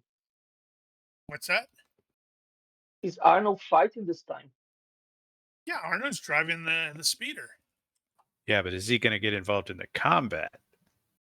He's going to try not to, but considering how he keeps getting into trouble around you guys, that's why he took the other army thing.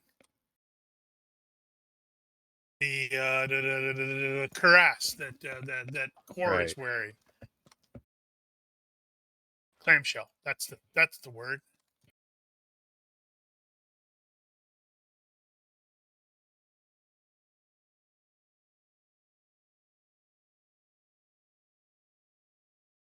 So late in the afternoon, on that first day, Arno he like slows to a stop and like pokes his head out of the little cabin area where he's driving, and he's like looking at the sky with a frown, and he's like starts sniffing, and he's like frowns again, and he's like, "I think it's gonna rain. Need to find some place to ride this place out."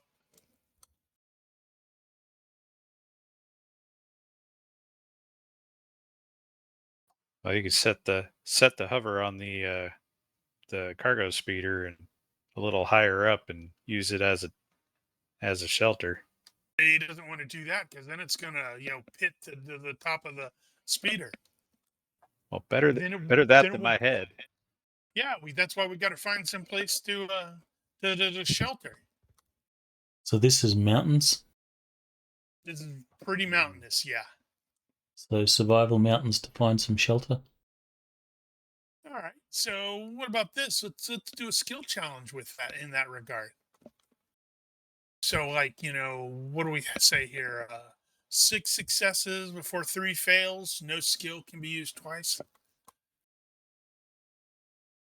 Survival mountain sounds like a legitimate one. What are some other skills that you could use to survive this sudden squall? Observation to find tracks. Okay. Caves. Let's see. What else? Maybe electronics ops sensors.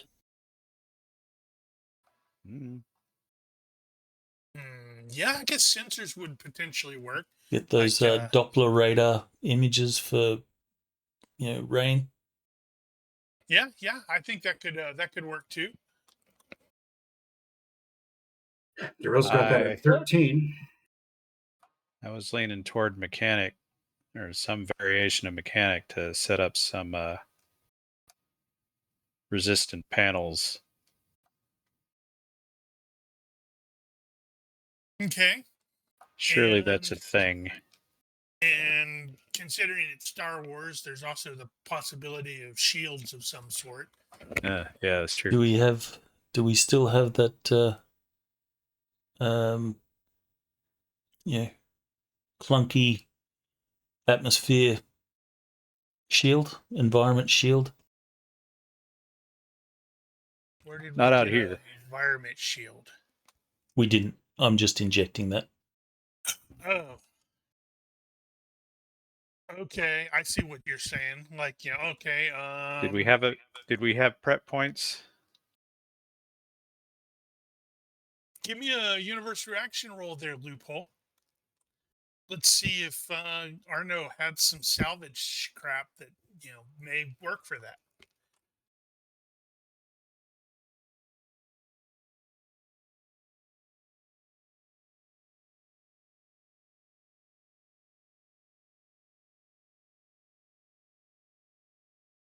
That's you, Ronky. Sorry, I was momentarily AFK. Say again? I was going to say, go ahead and give me a universe reaction roll to see if you did have that kind of salvage stuff.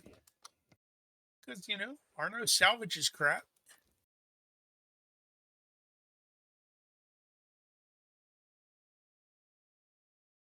Wow. Look at that. Look at that. A good reaction. So there's going to be one that he's got on there that he's been trying to get to function. So it is currently not working, but if you can get it repaired,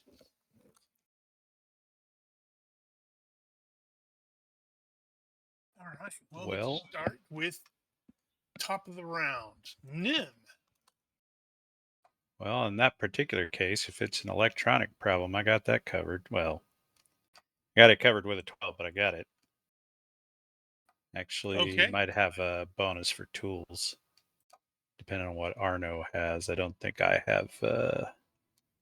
Arno I've is got going to have pretty decent tools. I've got electronic repair tools. No, that's a mini toolkit, so that's a -2. Okay, if he's got a decent tool. Yeah, you can get a +0 just with the tools and such like that. I will take it. Repair shields. Go. That was a crappy roll. And I am going to luck that. Lest I thought you might hurt ourselves here. All right, where'd it go?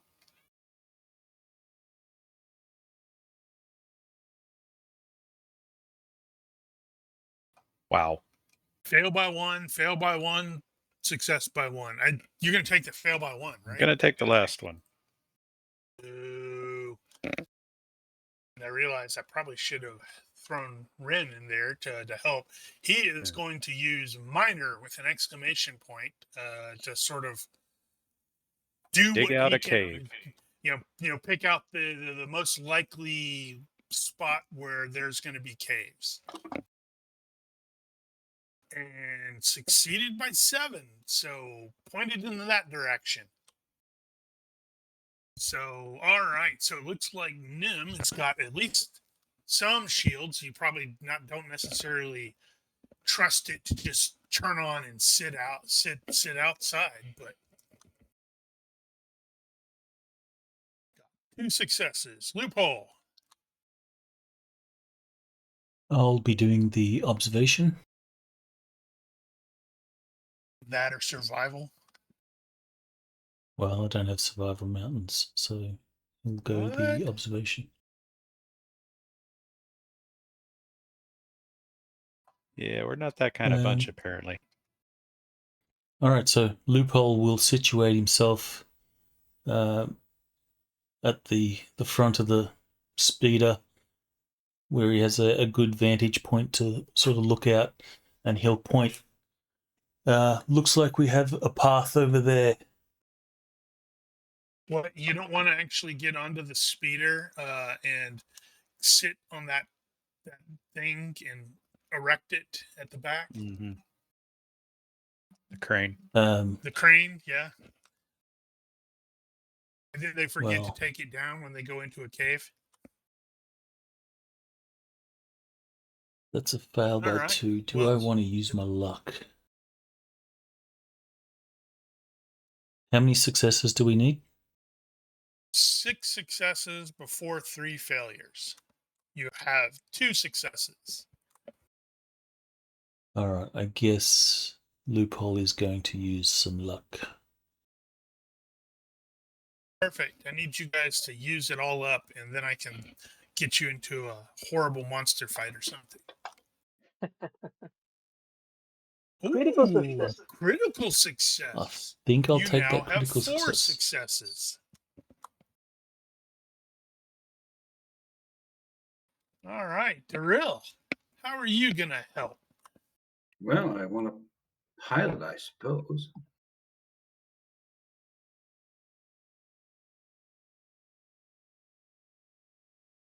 Pilot. I've got contragravity. What, he's got to pilot it to squeeze this stupid thing into that tight space. No problem. Okay, yeah, I guess we can. I can see that.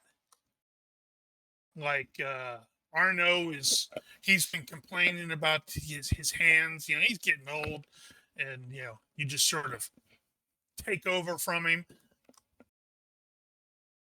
Maybe tilt this thing up on its side, do something cool. Or run right into the rock. Run right into the rock. I like that one. Anybody want to do an assist here to give me a +1? Okay. Let's see. So I'm gonna roll it off of yours, but Arno will give you an assist, or try Yeah, I to was give you gonna an say. assist, and fail. Of course. Figures. Did, Well, did it it was a actually good. show? Did you guys? I mean, did you guys see No, I his didn't result? see this. Because I see like a weird eye with a slash through it. No, I Nope. didn't see it. Huh. Yeah. Oh, I probably had control held down. Mm-hmm. All right. Well, let's just try a piloting roll then. As he demonstrates why he didn't want to do it in the first place. Well, success by 1. I'll take it.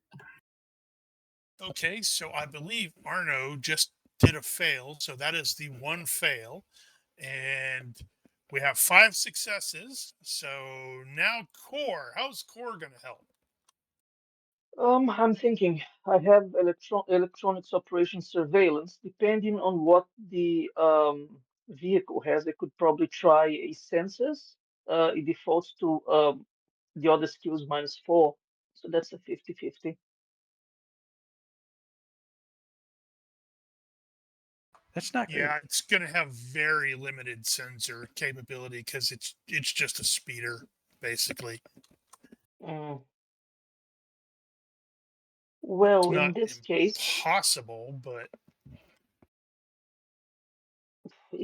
I don't think I have anything useful. I mean, I have observation, but How about l- just straight uh, IQ?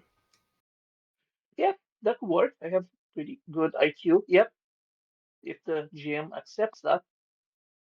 okay. Tell me how using IQ in this case. Well, considering I have knowledge of the system or of the planet, I think I can extrapolate what we're seeing from the terrain, especially after Rin pointed out where we are most likely to find mines. I think we could probably, try to narrow it down by, I don't know, logic and previous knowledge. Okay. Okay, so here we go. Damn, by 5. Yep. All right. The squall, as it sort of basically is, before it actually starts to kick Ugh. off before you are fully parked. Acid Um, squall. exactly. But thankfully, through combined efforts, particularly the fact that you have at least functional shields, it's not particularly great, but it's sufficient to uh, prevent you from getting splashed before you find the appropriate cave and are able to get in there. You manage to avoid actually getting splashed with any acid. I had forgotten that I actually made a note that failures was going to be classified as getting splashed. And Arno failed, but 1d -3 with a result of -2 means he didn't actually take any damage. It got on his new armor thing. Hissed a little bit.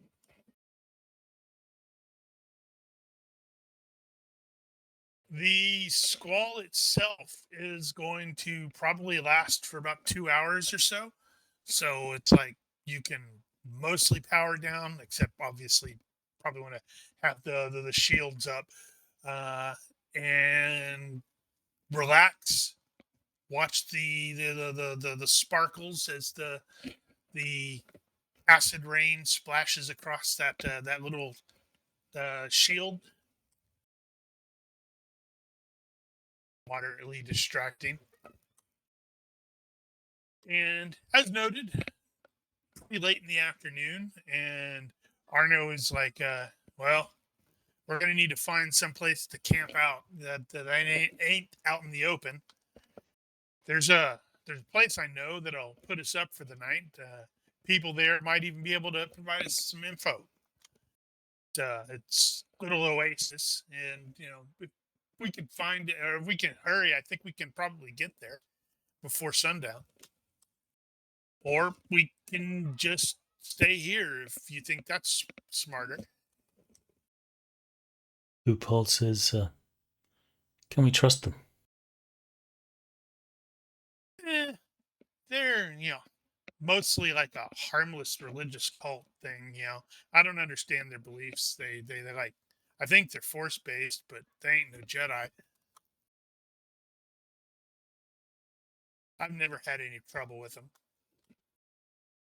Bah, Force. Never believed in that stuff. Sure. I think let's head that way. But let's be a little cautious. We have no idea if the Empire has infiltrated their little setup. Yep. So how about it there, my furry friend? You want to go ahead and take over while I try to get my hand back to normal? I'll point the Sure. way. And even though he has no idea what Darrell is saying because he doesn't speak Sherwook, he's going to carry on a long, rambling conversation about an old story. Tell you a story about back in the day when, actually, I don't remember how old Darrell is. I don't think Darrell knows how old Darrell is. Okay, you've got him as 135. So, wow, yeah, Oh, there you it were is. probably running around when this story was happening. Yeah, but was he here? Probably not. Actually, I guess So there's no reason Arno would be here either. No, Arno said he's been here since before the since about he's been here forever. He remembers the early days of the Trade Federation taking over Fantine, or so he says. If you do the math, it doesn't quite math right. So there may be a minor exaggeration there, or two. So the quote oasis is a fairly large cavern, almost complex thing. It's like got a entrance that you actually have to sort of dip down and then go up. So it's pretty well protected from the rains. But when you pull in there, Arno is like super surprised and confused because it seems completely abandoned.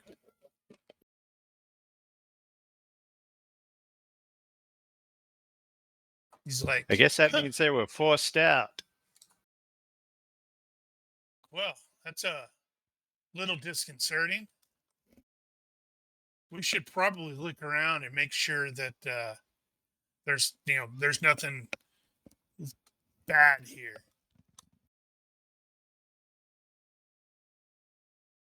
It's the Rancor. Loophole says he just sort of shakes his head.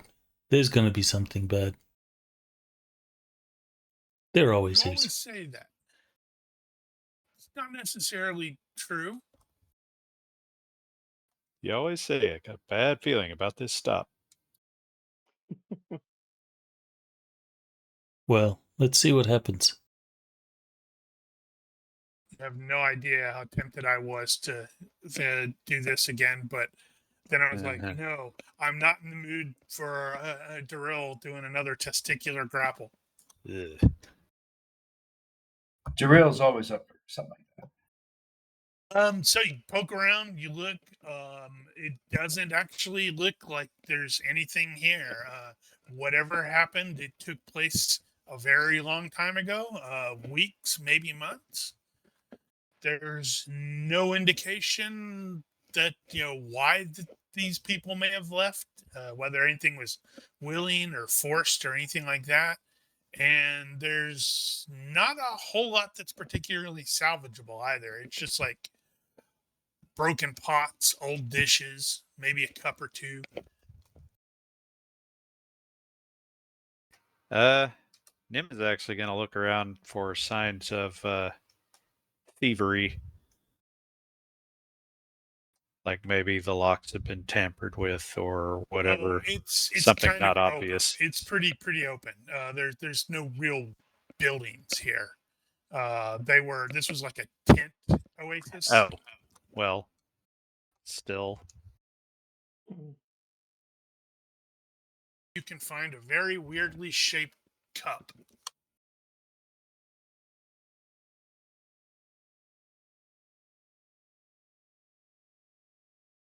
I guess an But observation check wouldn't help anything, right?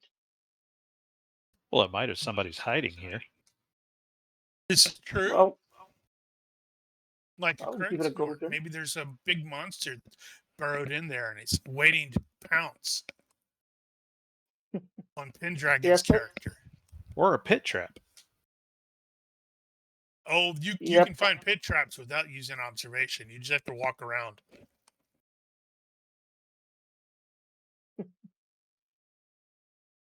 Yes, I think I'll try an observation check, see if anything interesting comes up. Is there Okay. a map for where we are? Not really. Do I roll in the dice It's like tower, or just a do I really roll in big the open? open, or big cave that's kind of open. Okay. Yeah, you can just roll it openly, Pen. Okay. By 8. So Yep. if there were any ninjas here, you probably would have found Probably. them. Space ninja. Okay, by 8. Yeah, you will find something. Let's see. What are you going to find? You are going to find a. Hold on. Dang it. You're going to find a couple of expended blaster rifle power packs that were mostly covered up by the dirt. The reason that they stand out is they are definitely made for E11s, stormtrooper weapons.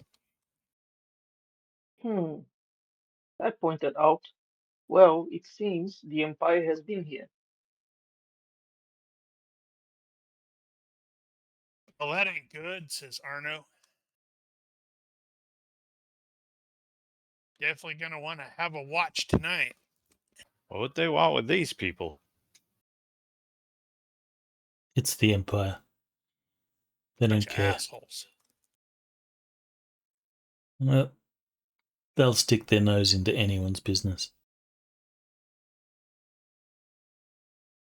But I'm not surprised that they've been here. Stick to what? Oh, that's that thing in the middle of your face. With the holes in it. Yes, Nim. It's called a nose. So weird. By the way, how do you smell? Badly.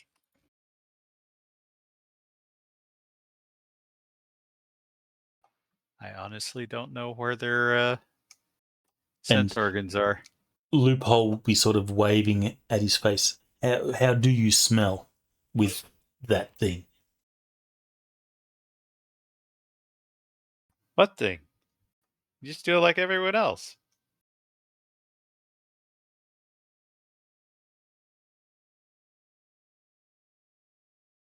Loophole sort of gives him a sideways look and then loses interest. I'm not going to continue this conversation.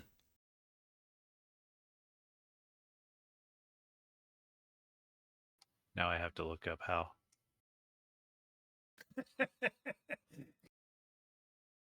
Google, how does a Duro smell? It's going to say badly.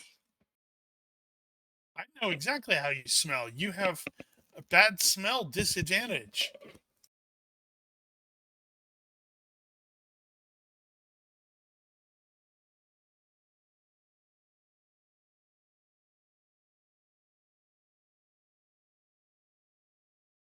All right.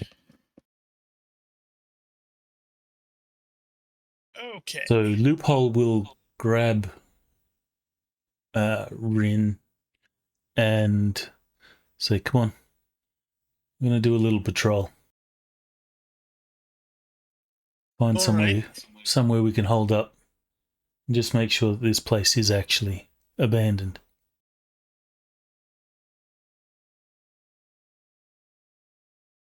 What do you mean beneath the eyes, Giger? It's like there's a duct beneath the eyes where they take in olfactory senses. So you smell with your eyes.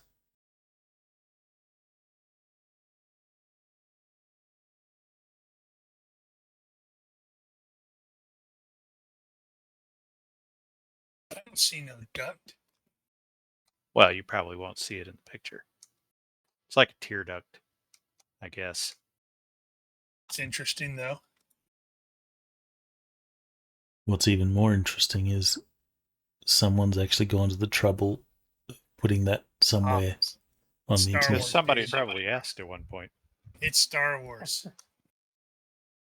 If a character has walked across the screen, there's probably an entry for that person on Wikipedia. Well, it's just like the Star Destroyer. You can easily go online and find maps of all the levels and decks and what's where in there. You know damn well the people that made the model just slapped that damn thing together. They had no idea what's in it. Nerds. Yeah, well. Oh, well. So, what is this patrol for? Just in general? Just a general patrol. See what we can see. See if we can find a good spot to hold out. Somewhere that has, yeah. Well, this is an underground cave. You know, there's not a whole lot of spot. There's like a couple different ways in.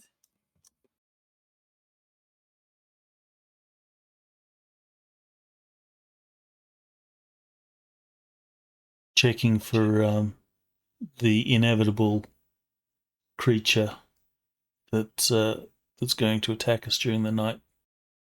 Well, make sure you have a watch, and you don't have to worry about it. Make sure there's Everybody- no Minox chewing the power cords. Everybody can just sleep on the cargo lifter. I mean, I'm certain it'll be fine.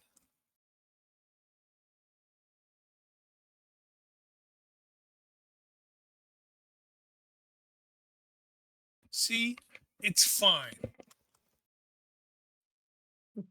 Which makes me sad.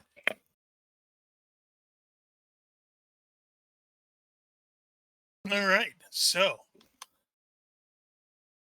night passes uneventfully to several of your very great surprise. And you will set out the following day.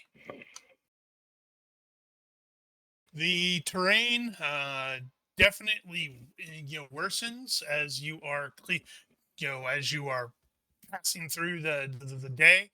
I am resharing this. The area that is generally highlighted is the rough coordinates that Arno had.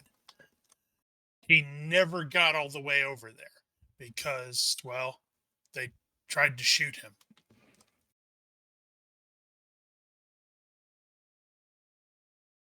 And he didn't know anything about the area they were going to. He knows a little bit about this whole area, but not a lot because not very many people bother coming out here.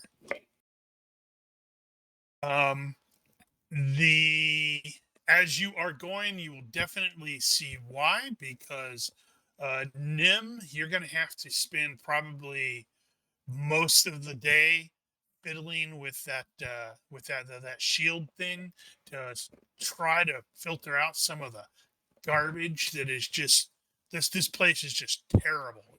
It's like, it smells horrible, and there's persistent ugly fog, and it's like Arno actively avoids going down into, like, if he sees a dense fog area, he's like, we are going around that.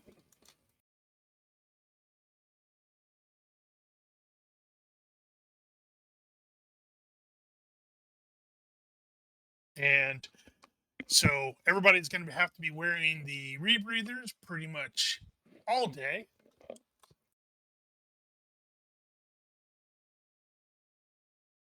And a little bit before you reach the actual coordinates area, you're like at one of these pretty high locations, looking down, and Arno will definitely point out, it's like the coordinates are somewhere in that area, and it just looks like more mountainous rock to you. So now the question is, what do you do now? I mean, with regards to how do you find it, if whatever is there? Scan for electronic signatures. Okay. What else? Also, if you're going to scan for something, you've got the tools for that, right? Also, visual sensors. Also known as look around. You got the tools for that, right? I'm assuming the speeder has some kind of sensors. They are not particularly great sensors.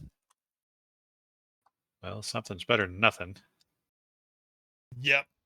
I see you do have listed, you possess electrobinocs, so.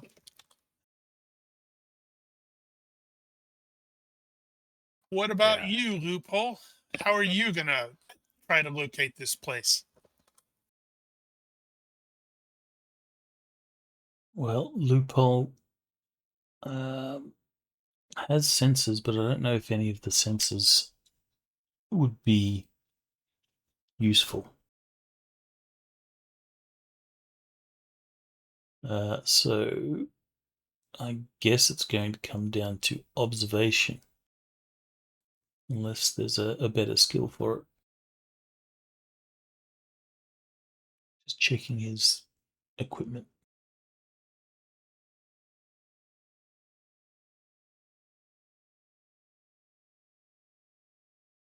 And Daryl?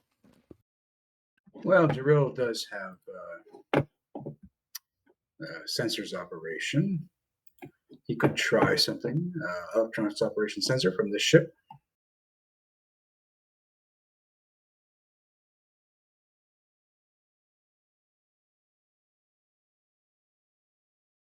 All right. We were going to bring that droid along.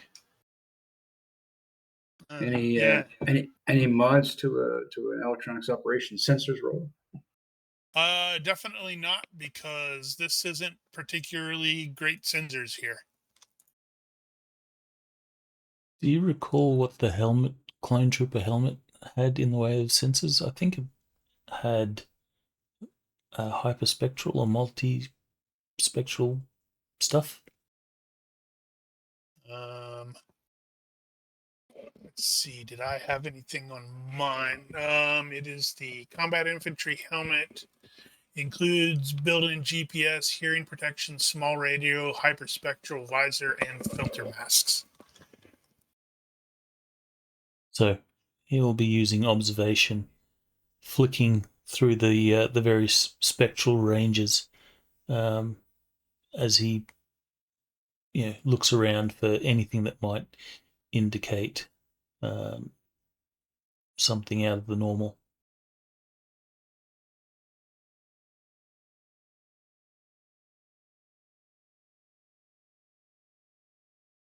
Hyperspectral. All right. What about Core? How is he going to help to find this potential location? Well, again, I'm not very useful. I think I could rely on, again, my IQ to, where would that make sense? Where this place would probably be considering the geography. I think that's the best I can do. I have electronics operation, but yeah, that's not very helpful. So, does that probe droid have any SIGINT capability on its own? I probably should have looked at that, shouldn't I? Well, you might not have thought of that. Let me see.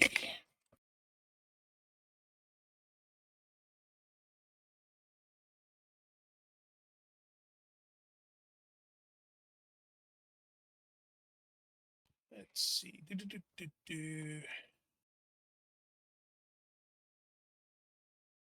Dang it. There it is. Prowler 1000 Secret Droid.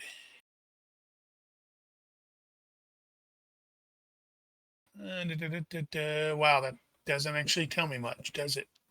No, that's the canon. Let's look at the legends. Legends is better anyway. All right, so small repulsor-driven seeker droid excelled in surveillance, designed specifically for work in a military capacity. The Iraqid Prowler 1000 featured a frontal photoreceptor array equipped with various detection systems and scanners. That would kind of imply yes. This was all right. Yeah, this was actually used during the Clone Wars by the clones.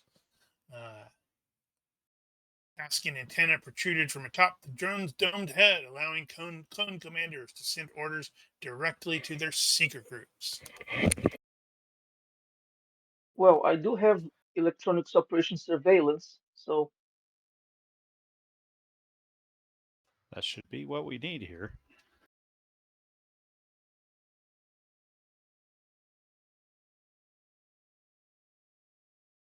Oh, these were actually in Revenge of the Sith. Huh. They were on Utapu or Utapau when they were chasing Obi-Wan after Order 66. Interesting. I didn't realize that.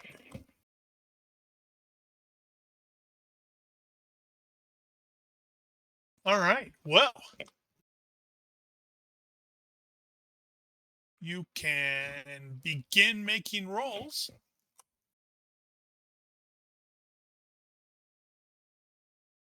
As you wish. Nim, you can start. Ren is like, I'm mostly useless here. I'll pull security, make sure nobody shoots you.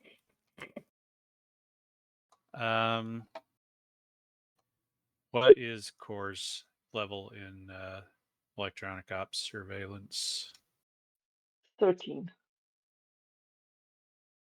So you are slightly better than me. Does that make you sad? Eh. I used to be the only guy. Now I'm not. So, not sad per se.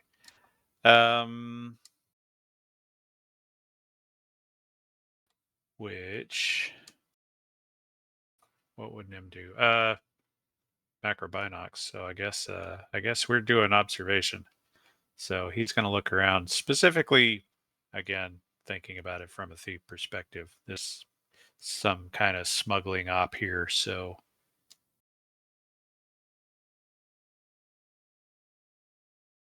suppose you could think of it as a remote search. What is a remote search? Or smuggling. I could call it smuggling. I mean a remote search in the sense of not hands-on. We're just using binocs and looking around. Okay, I understand. Either way, however you want to do that. If it's smuggling, I can use thief.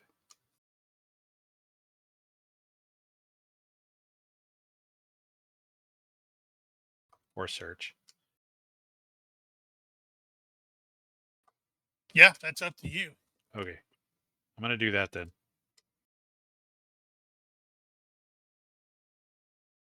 Because I have a reasonable chance of succeeding, and I did.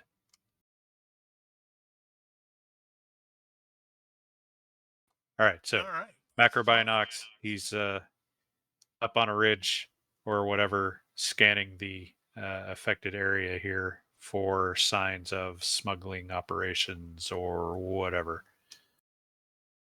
Hidden things.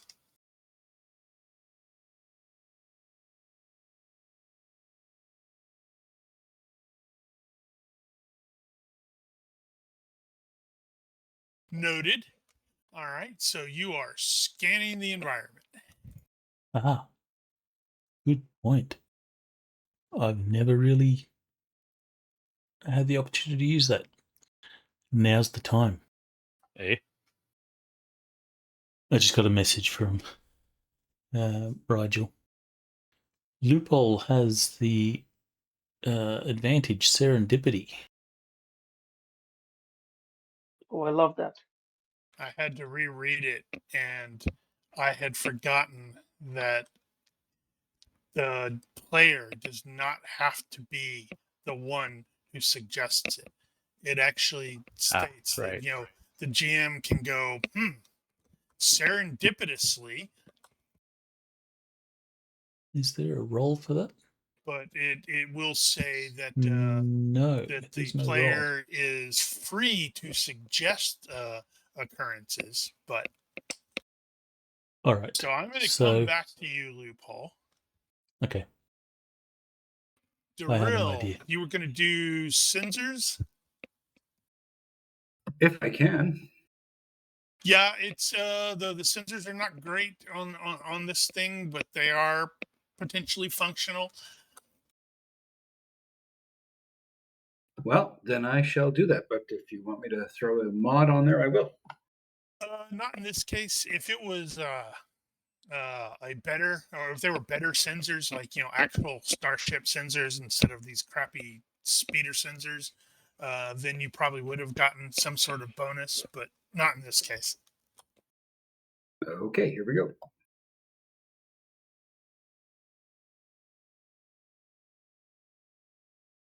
Good roll.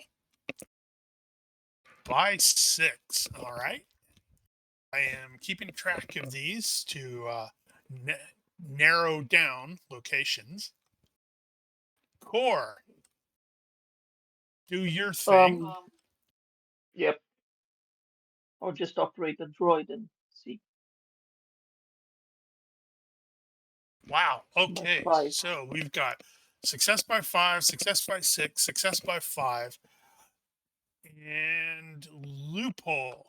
You were planning on doing macro binoculars thing. Is that right? Or was it the visor? He was using his multi. I don't think I had macro binoculars, but he's using his multispectral sensors on his helmet, flicking through the different spectrums to see something. And I was going to suggest that perhaps he will see serendipitously a transport or something like that fly into a certain area. And that is kind of what I was thinking of as well. The success by 5, success by 6, success by 5 with the 3 others has significantly tightened down the likely zone. And as Loophole is flipping with his stupid the visor and everything, you will actually see an Imperial shuttle, just a tiny bit of one, as it is like sort of descending, and it disappears. So Loophole will try and get the attention of the others. Quick! An Imperial shuttle descending just there, and he'll point in the direction, hoping that those that are scanning and stuff like that might catch it. I thought that looked weird.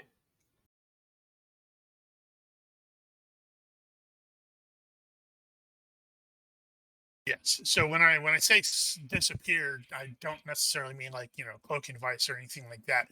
But it definitely dropped sight, out of visual. but you have a pretty good location or idea where the location is. But you will the team will definitely want to get closer to actually confirm.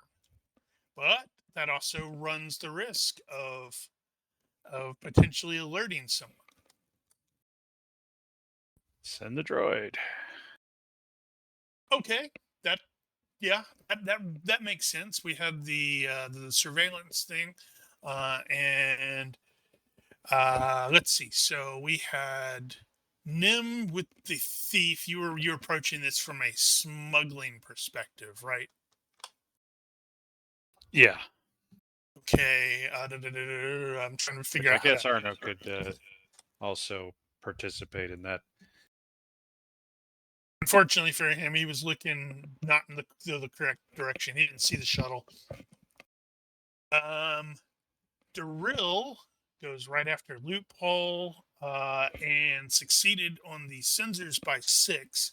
So what I'm going to say is that just as Loophole is pointing out, hey, I think I see a shuttle, there was a very minor return on the sensors that was identifying, metal instead of normal rock and iron and such like that, and a strange Ooh. heat signature as well.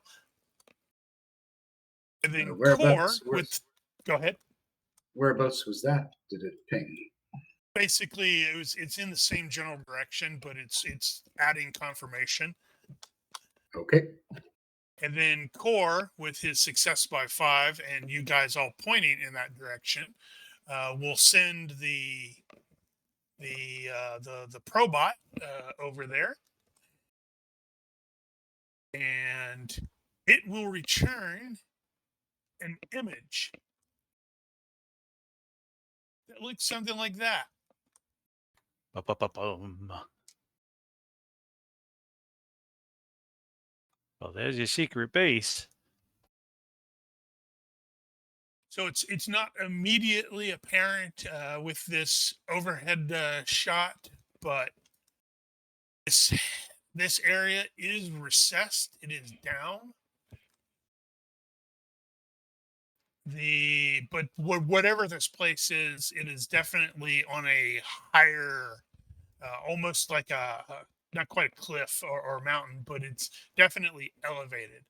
And Loophole will recognize some of the design characteristics as separatist.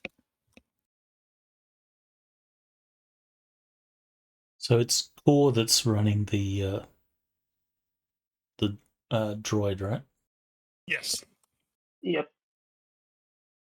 So Loophole sort of shuffles in closer to Core so he can see the display, and he says, "That looks like an old separatist base, pre-Imperial."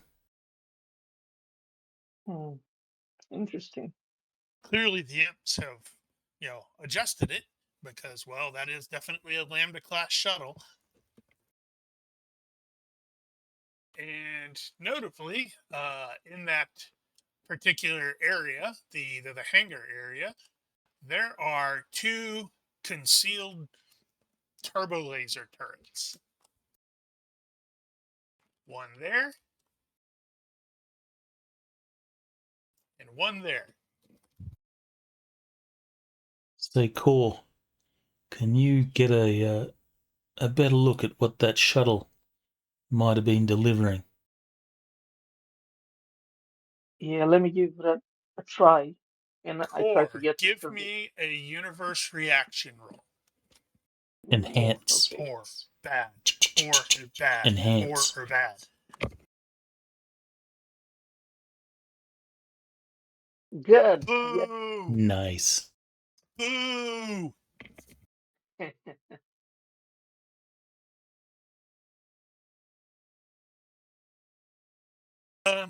Okay, so you will see a handful of couple people that are like, definitely wearing Imperial uniforms. They look more like, techs instead of, and not, they're not wearing any armor. They're just wearing Imperial uniforms, are basically emerging from the shuttle, and they've got something, like some crates on hover things, and they will enter what kind of looks like an elevator. Therish. We could probably try infiltrating through the elevator. Loophole will Just think. 6 a.m. Loophole will sort of think back to his Clone War days and try and recall if Separatist bases had a standard design. Okay. So we can That's get a an look at the interesting- map. And more importantly, a standard design that seems to match this one. So he starts thinking, and you can see the Is it a the prefab? Windows thing spinning around his head. Okay, let's see. Do I want to do IQ or universe reaction in that case? Or is there another more Would appropriate probably skill that soldier. would be... Soldier would... Sounds like it would probably work, yeah. Might have been part of his standard training or briefings. Or just general experience. Yeah, okay. Soldier could work. And plus, he's been around long enough to have run amok and done things and interacted with. We saw during your run that Loophole was perfectly fine with dealing with Confederacy stuff. So he may have raided a base or two. Yeah, way to bring up some previous trauma. He liked those droids. Is this right? All right. Soldier. Success by 4. 4. Okay. So now do I just go ahead and share the map? I might as well just go ahead and share the map. Racks his brain and comes up with a general layout, excluding the name, of course. Well, Loophole will sort of gather the group. He says, this base, the imps have changed it a little, but it looks like a standard design. And then he'll sort of start drawing out a mud map in the ground of the various sections and stuff like that. And his drawing is not as good as the map that you've just displayed, but it has the bits that he recalls. What if it turns out to be better than the map that we displayed? Then we're like, then whoa. Then Loophole is an artist beyond anything that I imagined. Because mud maps with color and grids on it and all that, that's pretty impressive. Positively amazing. Hey, some officers live and die by their sand table maps. This is true. What's Loophole's making little models of miniatures and... Mm-hmm. Yeah, I know. But yeah, in all seriousness, he just sketches out the main things. There's a maintenance entrance down here, and he'll point out on the cause droid screen or display, that'll be this here. These are the that's obviously the elevator down from there. If I remember right, There's a mess hall, and then it also goes to the memories failing me. Let's see. I wonder Training what the facilities. mess hall would have been. But as soon as you come out of the elevator, I'm pretty sure there's a communications room straight ahead. So that's probably where we want to head first.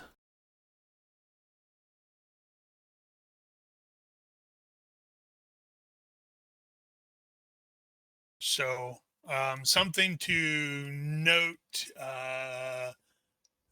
his memory is definitely going to be slightly different because these sort of bases would not have required a mess hall or a kitchen because they would have been generally just droids, which does sort of explain why there is no medical facility or a brig. You don't need it for droids. You can just turn them off.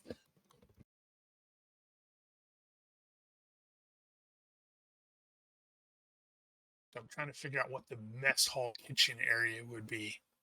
Repair bay. Docking station. Yeah, repair bay along with the garage down there. And then like where they currently have with the barracks would probably have been like recharging stations. Well, separatists were not all not no, all but droids. these particular bases, when they deployed them, they would generally just have droids running them. They may have a few living officers, but not very many. Well, then minor retcon to what Loophole says. Instead of mess hall, he'll refer to it as whatever it was. Repair bay. Recharge stations, stuff like that. But given the number of droids that a facility like this could hold, you don't know how many people are actually in this facility. And now is the question: is like, does the team, as it's currently construed, opt to go in there by themselves? Well, Nim is going to vote against going in there just willy-nilly in the event that nobody else does. Well, if I recall correctly, the mission wasn't to infiltrate, it's just to recon. Yeah, that's true. Actually, that would suggest what we probably need to do here is set up some kind of regular surveillance on this place. So now that we have a location, we might, well, we're probably not going to be able to get any sort of orbital assets. We could potentially leave the droid here and have it relay back or something, but we'll probably want to get something a little more permanent.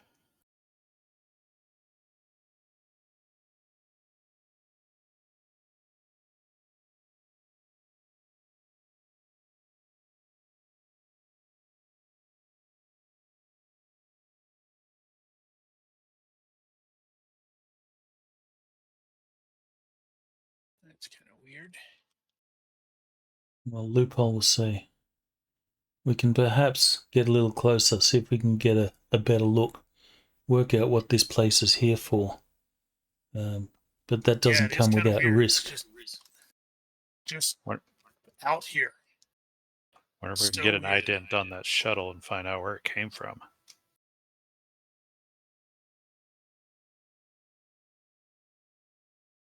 So there's it doesn't go without a degree of risk if we get closer.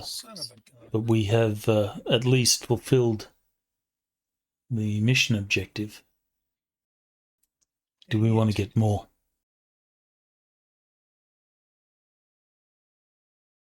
Well, you know how these things go. There's usually a part 2. Moderately irritated. Fantasy Grounds with their update. ate something if that was on here. Oh. I'll have to fix that. I know there was another thing about layers. Was there? That explains it because it's on layers. But I thought the last thing that they had said was they had fixed something that had to do with layers. I suppose it's possible it was behaving a certain way before and they fixed it and now it's doing it right. Well, The it looks layers like thing they fixed was the thing that you were experiencing in your Nightcrawlers campaign. Right, thing but that- this was more recent that they had said that they fixed it. the thing that I'm seeing is crap. Stop that.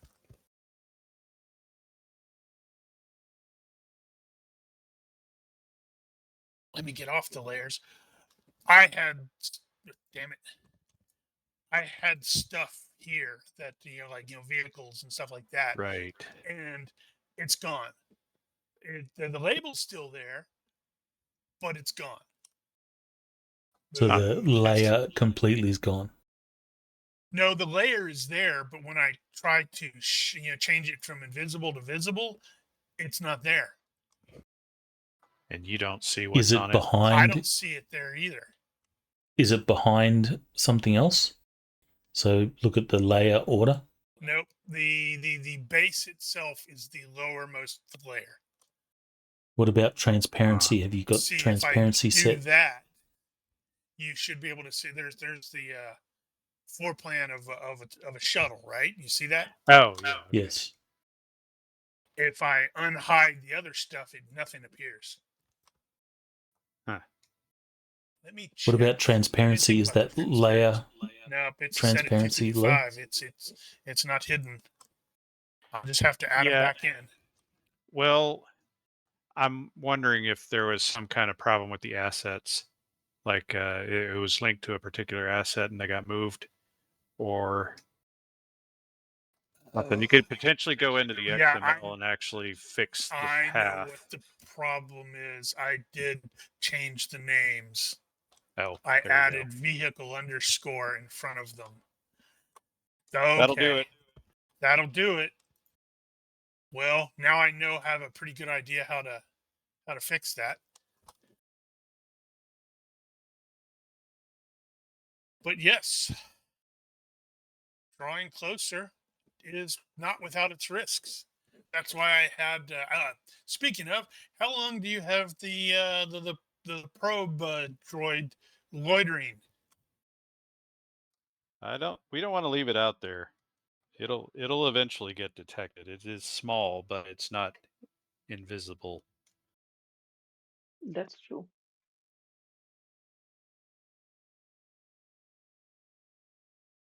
I say you should leave it out there because that'd be great. Well, we're gonna have to put something out there to keep an eye on this place. But I want to use those big ass turbo laser turrets and shoot the probe down. That would be overkill. Put them on high alert so they know that somebody's probing their outer defenses with a probe.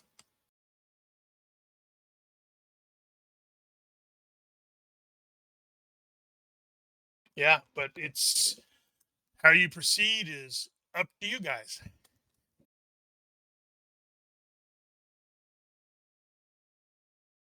That does bring up an interesting question based off of your comment, Giger, about identifying the shuttle. I wonder if Star Wars. No, they don't have like external markings for that sort of thing. Well, I'm assuming it has some kind of transponder because they're going to have IFF, and at the very least, all the flight sim games for Star Wars, they all have identification. Yeah, I don't recall if I've ever seen like tail numbers on Star Wars stuff. Because we have, that's technically not true. You see them on X-Wings because Luke he had 5 red slashes on his the vehicle because he's red 5. But you're right.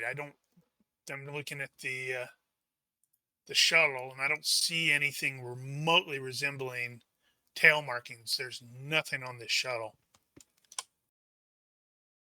The Lambda, that is. Well, Loophole is going to put it to a vote, so I'll do this.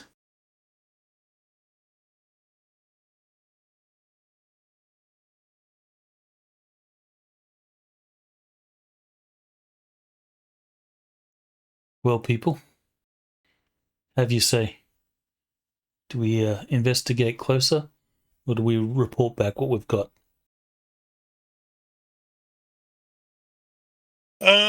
Arno is going to throw in his 2 cents. He's like, I do not recommend we move the speeder any closer because it's big and kind of loud and definitely has a pretty substantial EM signature.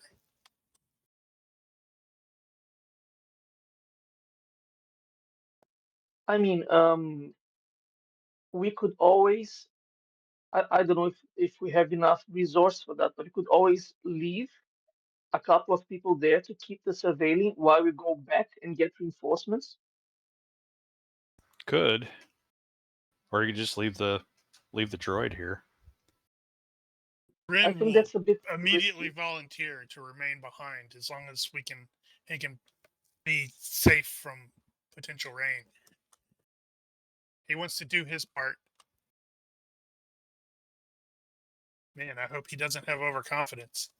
I know, right? Damn it, I'm going to have to actually fully make him as a character now. Reminds me. Means he's not going to die now. It occurs to me that Nim has overconfidence, but he also has careful planner. That's kind of amusing. I like that, actually, because people are weird. Well, that can still work. Yeah. You can He's just go. like, Okay, we can go in closer. Will work. Everybody's like, no, it won't.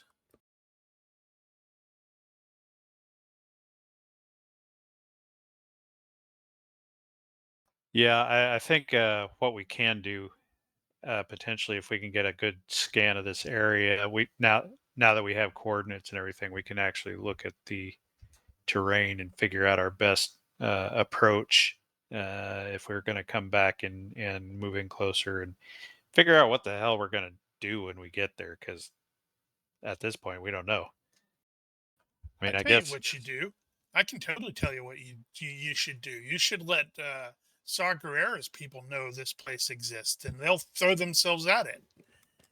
Well, unfortunately, there might not be anything left standing once they're done. Including them. Including a lot of them, yeah.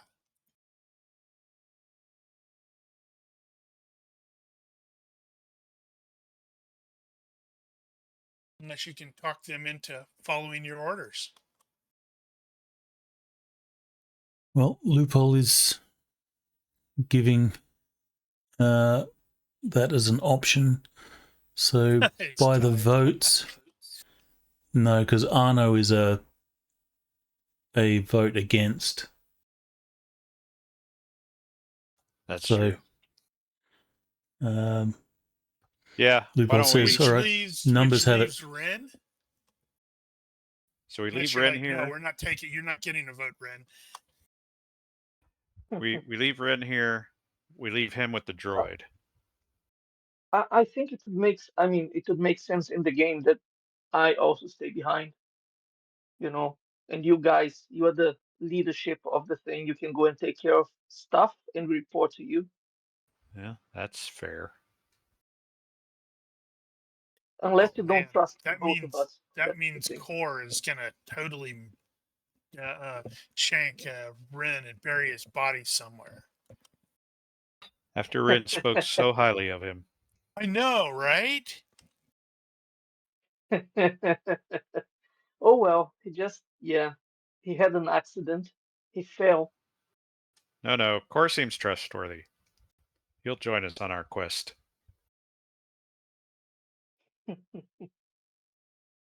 Very trustworthy. Well, the numbers have spoken. Let's pack up this intel, get it back to luck. We can work out what we want to do from there.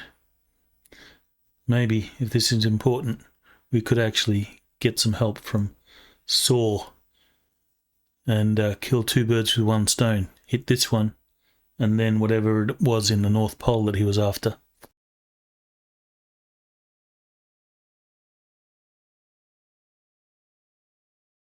All right, pack it up, people. So you are leaving Core and Ren and the droid and probably like some sort of protective stuff. So in case it rains, which it probably will. Provisions, supplies food, and all water. that. Some provisions, yep. They And then we just never come back. Yeah, both of them have the belts, so they do potentially have comm links. I don't remember how far the comm links go. I'd have to look that up. It might not be far enough. I think it's 10 miles for the standard comlink. Yeah, how far was this? This was 2 days. Well, I'm assuming the 2 days was the result of terrain issues. So this thing is looking like the Deadlands map is like 100 kilometers. Let me see. I have another map, but I'm not sharing that one yet.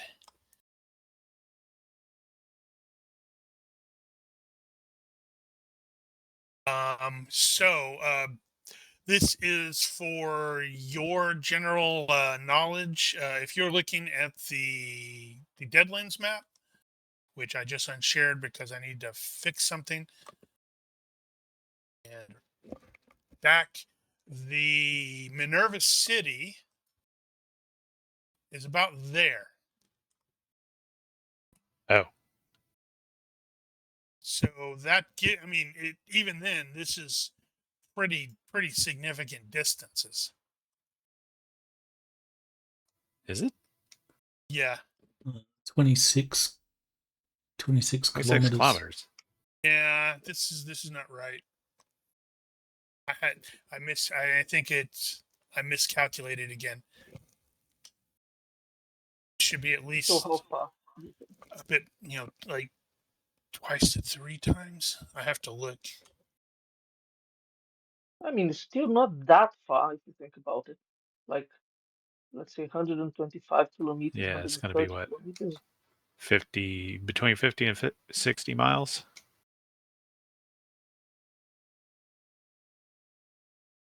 I think the standard comms, though, don't go that range. So the comlink that you always see in Star Wars, those variety won't go 100 kilometers. Well, but that depends. It depends on what the actual range is, because the range that you can communicate is the range that both of them can reach each other. Wait, no. How did that work? There was a thing there. It's been a couple of minutes since I've looked at that. I think that's closer to accurate. So it's about 65 kilometers.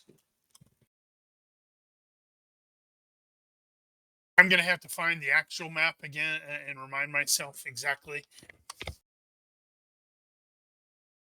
Because I think this is in France or Italy. I don't remember which. Oh. No. Okay. It's Fantine.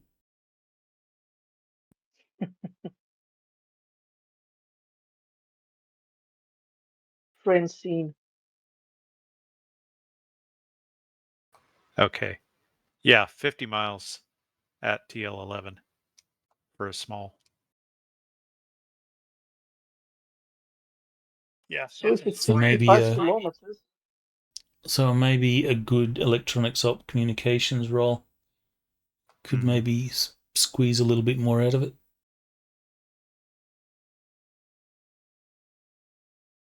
Or bouncing it off a relay somewhere.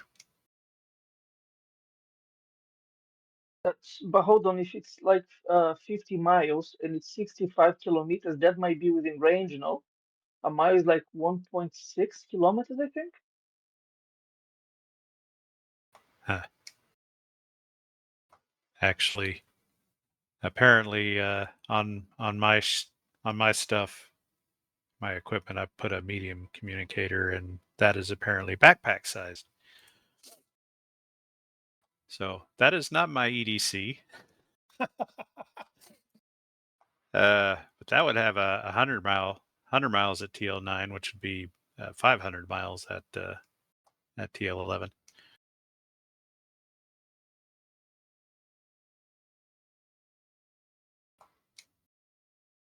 Yep.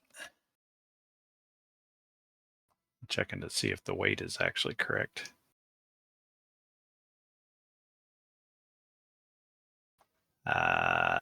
No. That's interesting. Yeah. I somewhere in that process I got screwed up because this is referenced Traveler Interstellar Wars, not Ultratech. I have to clean that up at some point. At any rate, so it's possible that we would have a medium range communicator available, either whatever NIM has happens to actually be a medium range communicator, or we happen to have one on the vehicle because it seemed like a good idea at the time. One way or the other, we should be able to have communications available for the LPOP team. Yeah, I think so. Though we would have to maintain a degree of radio silence, at least from the team that stays back. Yeah, they may need to like do camouflage roles and stuff. And Core is like, camo what? Yeah. Okay, not ideal. Well, let's see. Rin currently has miner, shooter, and he has 10 hut. So, because I was lazy. Nothing wrong with that.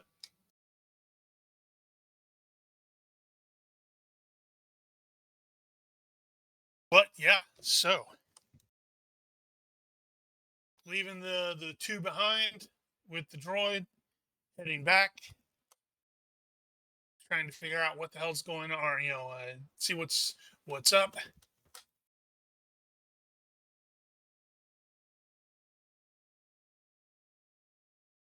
That's the plan. That is the plan. All right. Well, I certainly hope Core and Rin don't get detected and shot and murdered. That'd be terrible. What would be funny is if plans change, we never come back here again, and years from now the war is ended, and they're still there. Yeah, Rin and Core are still fighting the war, and someone bumps into them and says, "War's been over." Like the Japanese soldier. I don't know if you've ever read Exactly. about that. Mm-hmm. Yeah. All right. So, so the you guys set up a sort of semi base camp for them to monitor. Rin will request that Nim leave his electro binocs if he doesn't mind, Yeah. since neither he nor Core have them. Yeah, but I want those back. Those were my paws. Sure. He promises he won't get killed, and he'll be able to turn it back, give it back to you. honest. And the rest of you get onto the speeder and turn around and head back. As before, it is a 2-day trip. And let's see if anything untoward happens. Hey, that worked. Oh no. Poor reaction. Damn it. I should have gotten those things from you, Giger. The different kinds. Mm-hmm. Okay, so let's see. Now I need to figure out what the poor reaction is going to be.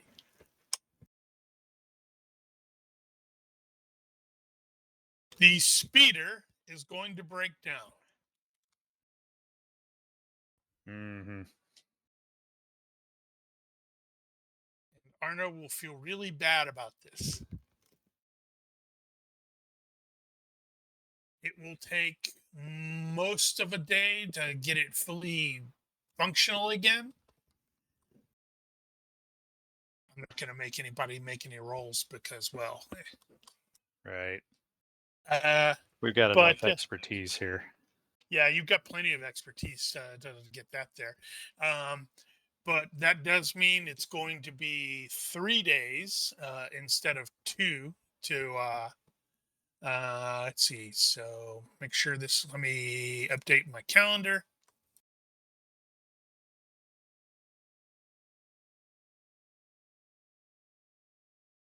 Could still get Nim to make a mechanics roll.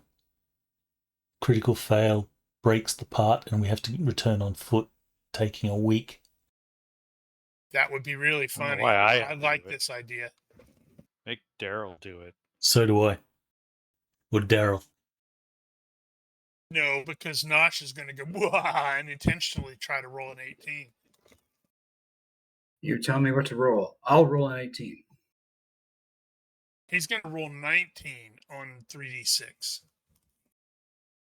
It's just going to be a mechanics roll of some sort. Mechanic contragraph, probably. No problem. Oh, I saw the 5 and the that's not 6 there. Yeah, so did I. It's not a critical fail, but So by I don't actually have the that. rules of taking extra time, a +2 would be 4 times as long. Mm-hmm. which tracks with it takes most of the day.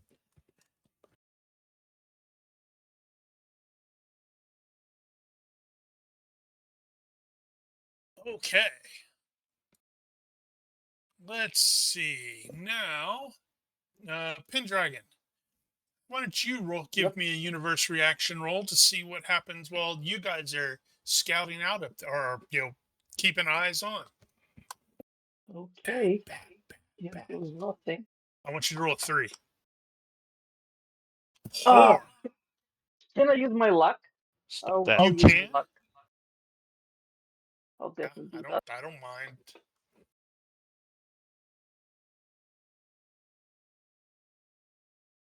Neutral then. I like the 2 pours though. Sorry. I'm very sorry. Okay, so you are monitoring there. You keeping an eye on there.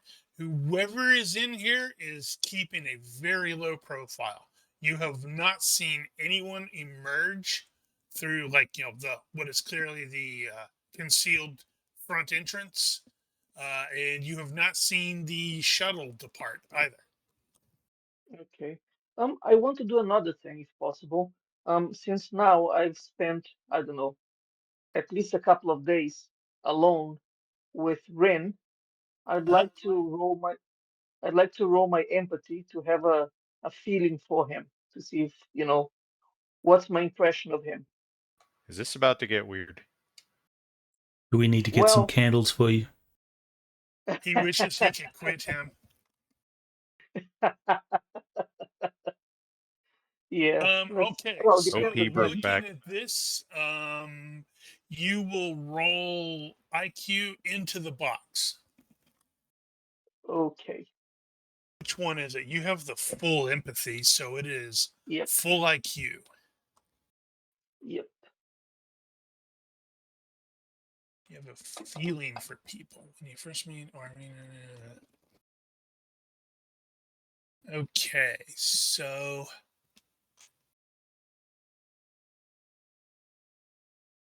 when you first meet someone or are reunited after an absence, you may ask the GM to roll and tell you what you feel about this person.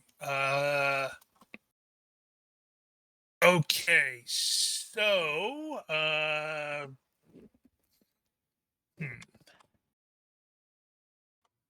In an emotional sense, I suppose. yeah, he probably doesn't really like you a whole lot because you have the callous disad, and I figure that that trickles into things every now and then. But Absolutely. he otherwise, he seems fine with you. I'm looking specifically for, his true loyalties, if he's impersonating someone, something in that sense. Okay. With that in mind, let's see. So, how does that work?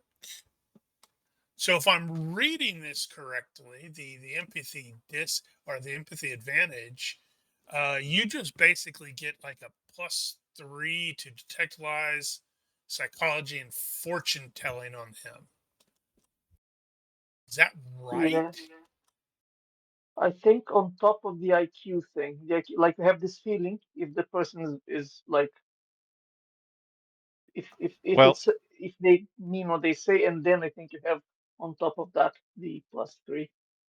if you just look at it from the base description there, and for determining the true loyalties of NPCs, that in itself is what he's attempting to do here. Right. Okay. With that in mind, he effing hates the Empire. Okay. I Okay. mean, he's trying to keep it under wraps, but he would like nothing more than to fire a couple proton torpedoes into this base and kill everyone in it. All right. Okay. I'm slightly less concerned now. Until you So tell him yeah. you used to be an imp. Well, I've Well, changed. I've changed. technically, Luck could say that he used to be an imp as well because he did serve in the Stormtrooper Corps right after the Clone Wars. Yeah, I think he'll dislike me slightly more than the Luck.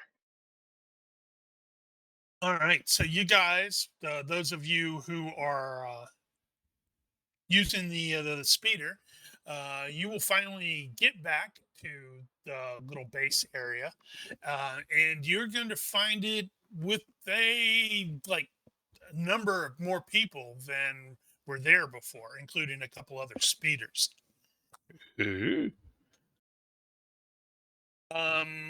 Nim and Daril will recognize two of the guys because they worked with them before. But Yeah. these guys have actually got a couple of other, kind of troopers, not quite troopers. They're other rebels who are present. They're like, Oh, oh, Kenny, hey, good to see you guys. who failed to die. I'll He did. give a growl of recognition.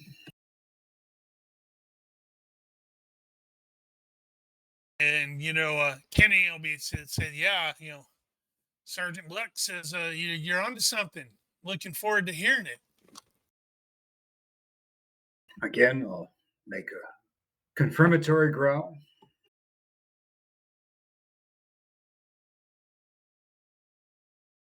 Okay, and Luck will be in wherever you guys have determined to be the command station, I guess. And he'll definitely be like, all right, give me good news.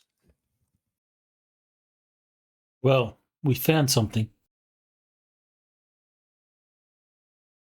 There's Okay. an old separatist base, and he'll rattle off that particular style. Luck probably recognizes it. You know, the ones that have the platform, the elevator goes down, control room to the front, and that training room off to the right. You remember those? Yep.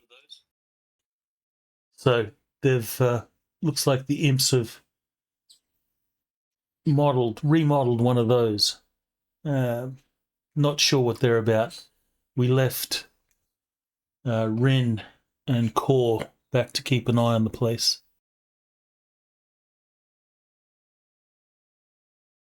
All right. But we you have exact guys coordinates, and Loophole will bring up probably have images. a map. You'll see right here, concealed in this valley.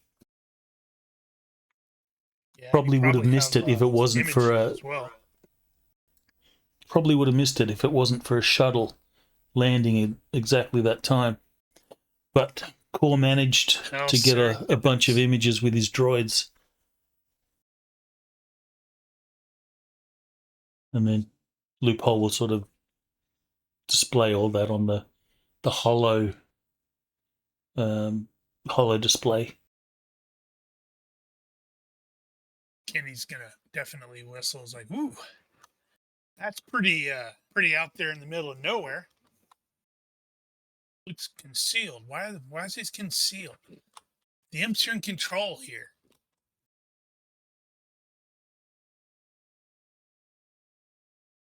Well, that would tend to indicate you got imps hiding from imps. Why would that be? And damn good question. Impception. Uh-huh.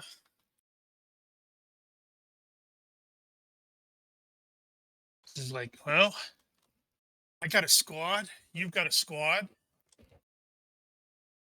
Think we can take it? Well, we don't know what's in there.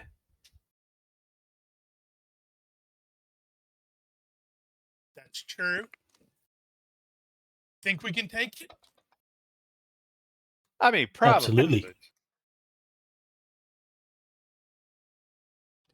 Does Luck have that as well? Absolutely. Damn it. We're Team Vanguard. We've lived through harder stuff.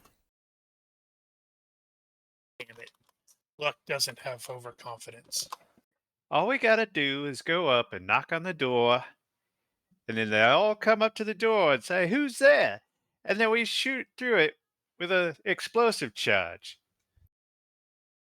Now, that only works on pirates and criminals. Well, it works really well.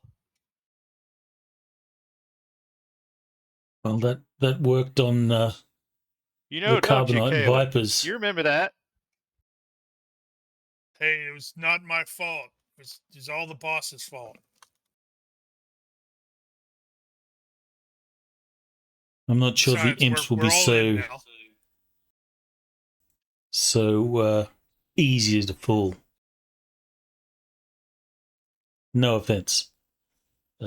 Loophole will sort of turn to the ex-Carbonite Vipers. Now rebels who are just going to be used as cannon fodder. It's As those indicated by funny, the fact funny that a red couple shirts of they've them- got. Yep. Red jackets. So a facility like this is Luck, who's like he's been futzing with his command stuff there, and he will pull up a hollow of an old Confederacy base that does in fact sort of match that general layout that Loophole drew. Yep, that's the one. These things were tough nuts to crack if you tried to go in through the front door. Kind of makes me Based wonder on why this- the Separatists had a base there. We weren't briefed on Had anything bases like all over that. the place. Didn't you raid Yeah. one of their bases here? We did. You should recall. But we weren't briefed on any bases hidden like that.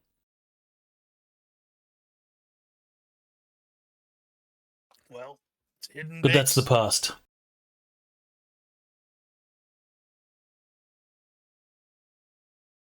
But yeah, he's looking at it and he's like, yeah, this could be tough. Easiest solution would be to go in through the, try to go in through that launch pad. We could get there undetected.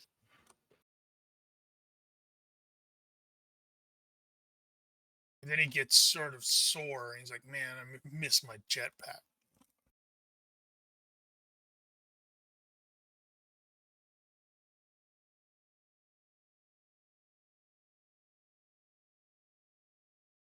But he will definitely look around. He's like taking suggestions about how we crack this nut. Loophole's going to draw on his tactical knowledge. I See guess if you Lucky can could have done that too. see if you can draw on some of his knowledge, experience to see if you can inject some useful input into the plan. He'll either confirm or object to the access via the pad. Is the pad elevated? Yes. It's both elevated and depressed. So the whole thing is on a rise, but the pad itself is higher than the base proper, but it is recessed inside the other area that it's at. Does that make sense? So we could get to it without having to fly. Looking at this, looking at the base, the map here, you can definitely see that the down there at the bottom, the base itself is elevated. The launch pad is also elevated, but it has concealment. So it's like that's why the shuttle disappeared, because it went down into it. Whereas the two, So it's kind of like a moat.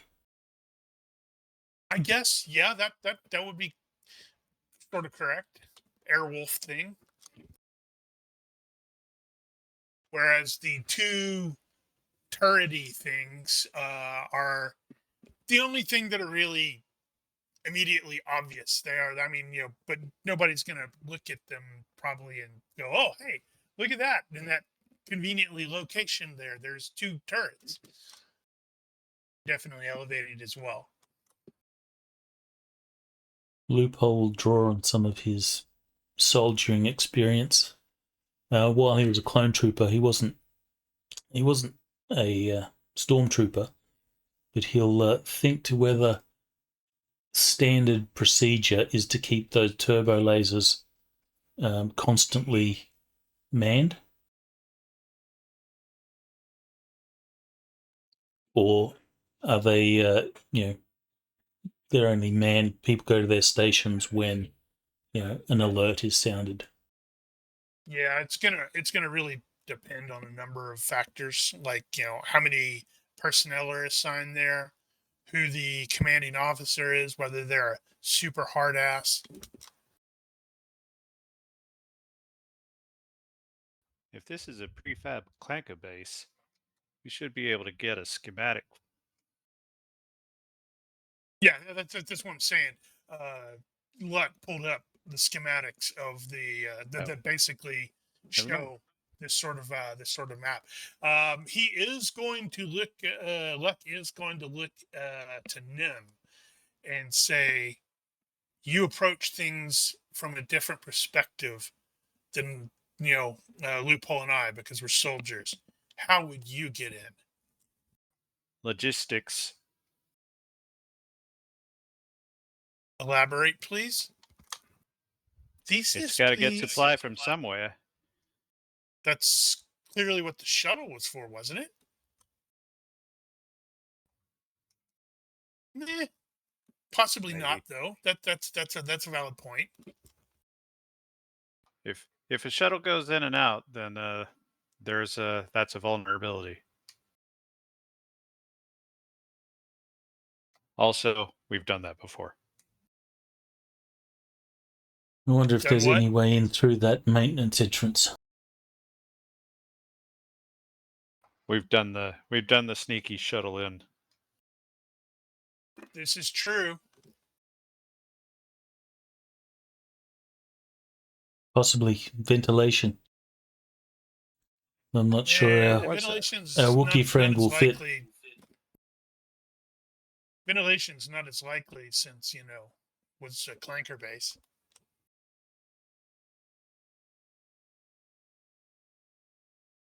Depends on just how much they have retrofitted it.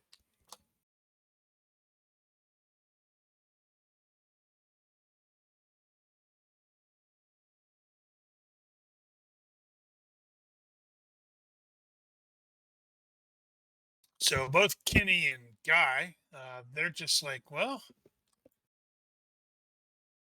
just take it by force. Go in through the launch pad, seize everything, or maybe, hey, you got that ITT running, right? You can drive up to the front and shoot at the door.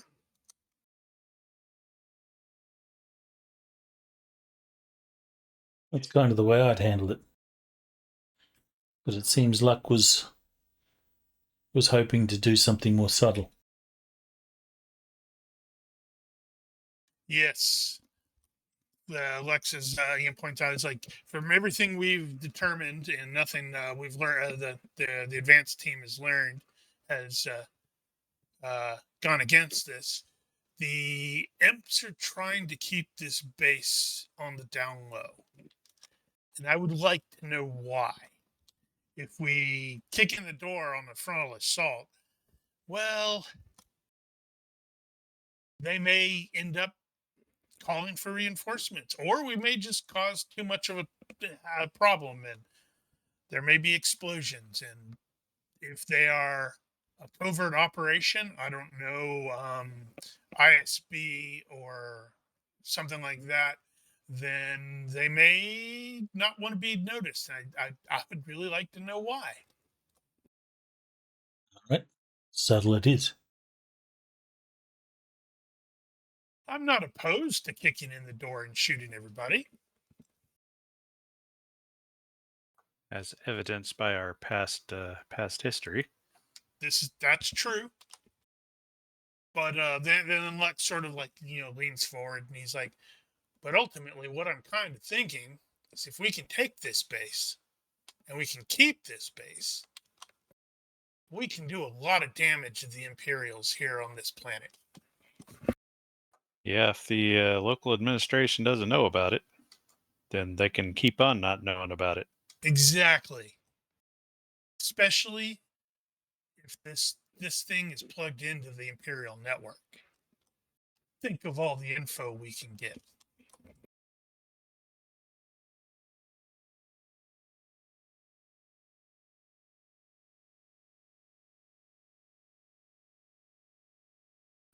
Right.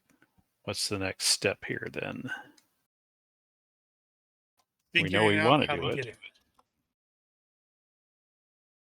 Actually, what was the Kalen connection here?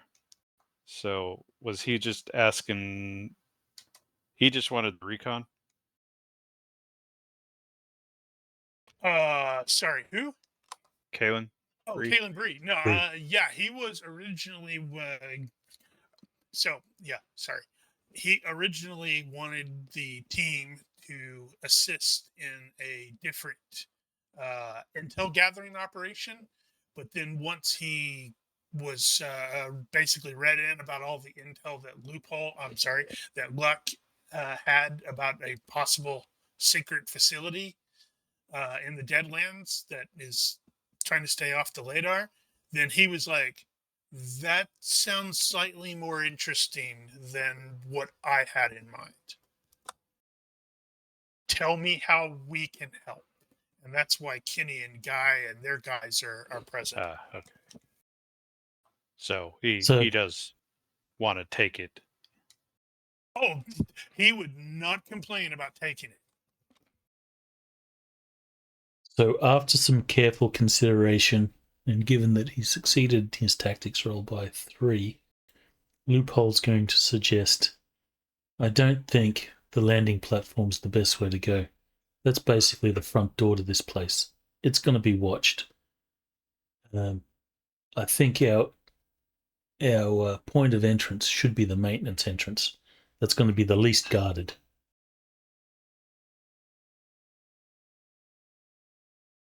That's definitely a possibility.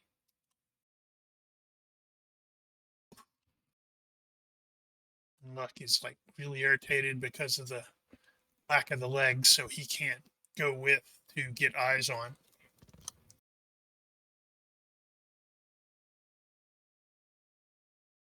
And he will look to everyone and say, so how do we want to do this? Recon and force?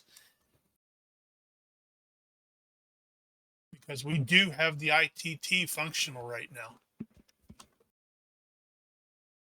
Well, if we can bring the ITT up to the maintenance entrance. That'll definitely attract notice. But I was thinking, if nothing else, we could use it to transport the squads and then bring it in if necessary to augment firepower.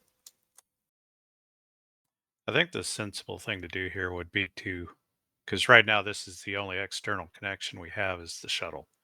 So if we actually can ID the shuttle and find out where it came from, then we might be able to identify whose base this is, and that'll tell us who's here. Speaking of the shuttle, Guy will definitely chime in and say, well, I think if we are focusing on the maintenance entrance, we probably should have a small team go in and try to disable that shuttle. Make sure nobody can use it to escape. Yeah.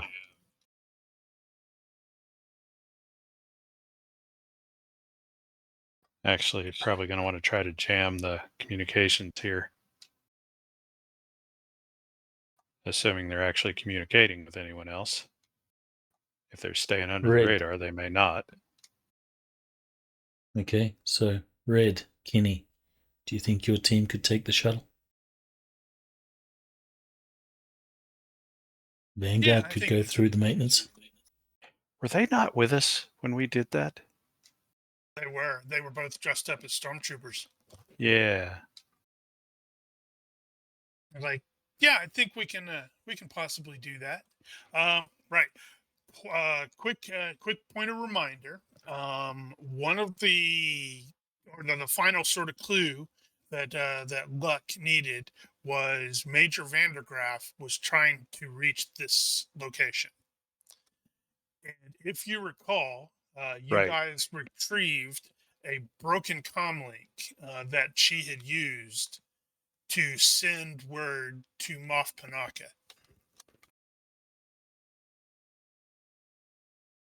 Also right. And she was basically trying to get the hire her boss's boss to intervene.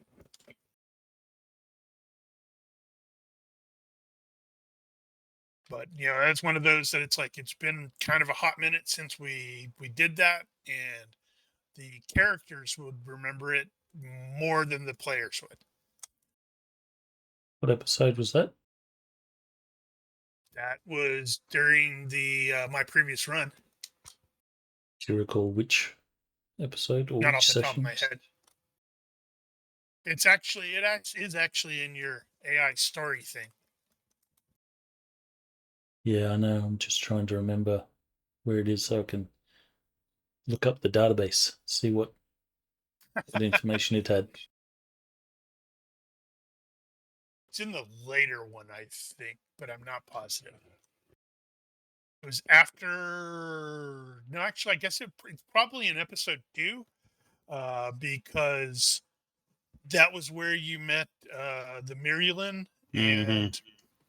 and outside, Darryl and Loophole started talking to Puggles, who gave you the broken comlink that he had acquired.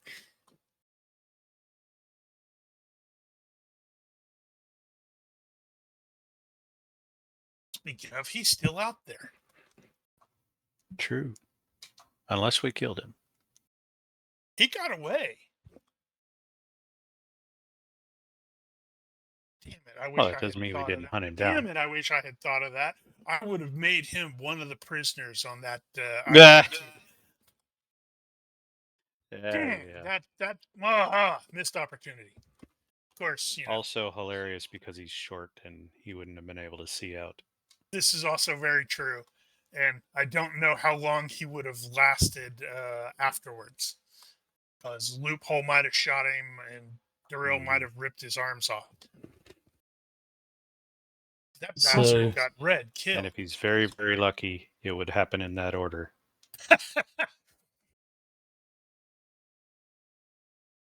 So the comlink had a message to Moff Panaka asking for aid, and Vandergraaf was also denying the charges against her at that time.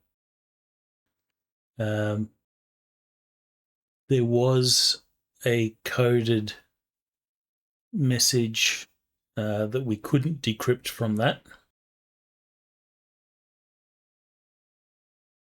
Yeah, I didn't think anybody had cryptography capability or skills. Did we not I hope take there's that a new to person the? who maybe has that. Did we not Yeah, take I that to the wonder who- hacker? No, I think it was forgotten by players and GM about giving it to the hacker. That would have been a great idea. Would have been a great idea. So let's presume. No, I think we had to fix it. Yeah, And there was there was an Darryl fixed arrangement. it. There was an arrangement for something, but that was coded. So that's what we couldn't work out. Yep. Okay, so Major Vandergraaf knew about this place, but the governor didn't. Apparently not. I Though, don't if you remember the do rank recall, structure. based off of her conversation to the Moth and her record, she is probably a lot closer to Panaka. So she likely served underneath him Mm-hmm. during the Naboo uprisings.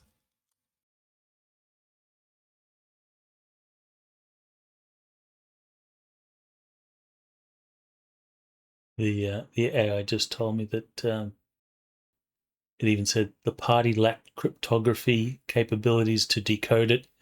It's potentially a major clue. Well, Now, actually, where is it? I should probably look at my notes to see if it was a major clue. I guess there's no reason we don't still have it. It Although probably it would may have have been been at the base. blown up. Not something that we would have carried. Yeah, maybe. Right. So I am double checking. So Core, unfortunately, you and Rin are dealing with some shitty weather. Oh no. It is like, super, super foggy. It's raining a lot. And it's that crappy ass acid rain, so it's like you're having to jump through hoops to make sure you don't get singed. And hold on, which one is it? That's the wrong one. Yep. 1, 2, 3, 4. On the fourth day after the team has withdrawn, based off of your vantage point, you will actually be able to see the main entrance, the big hatch. Where's the thing? You can see the main entrance. And on the fourth day, you will see that door or the entrance will open. And an ITT is going to roll out of there. Ooh, okay. So I very quickly let people know in, the base. Um, can I, using surveillance, try to get any info on the ITT? What kind of info are you trying to get? Because, well, it's just a troop transport. For instance, do they have prisoners like they did with They're us? definitely not. You actually don't see anybody normally you'd like see maybe some stormtroopers present. You will definitely be able to determine that there's someone in the turret because it's sort of swiveling and such like that, as if it's sort of scanning. But not much aside from that. Probably just want to find out where it's going, what it's doing. Yep, that was also on my planning to follow the ITT with the surveillance droid.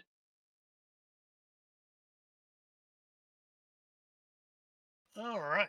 So go ahead and give me a universe reaction roll to see how well the the droid manages to stay out of visual, because that would suck, wouldn't it? You've Yeah. not been doing so well on those rolls. I think he's been doing great.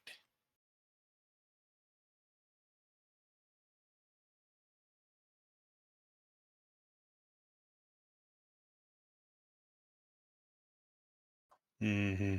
Oh no. That sucked. Let's see now. How is that going to work? So that's what I need to do.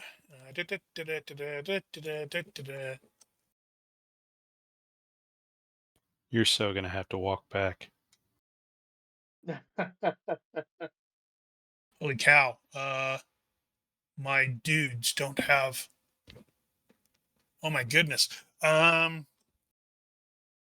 don't have the appropriate electronic ops skill. Well, I guess then I'm still invisible with the droid. You could potentially use soldier for that.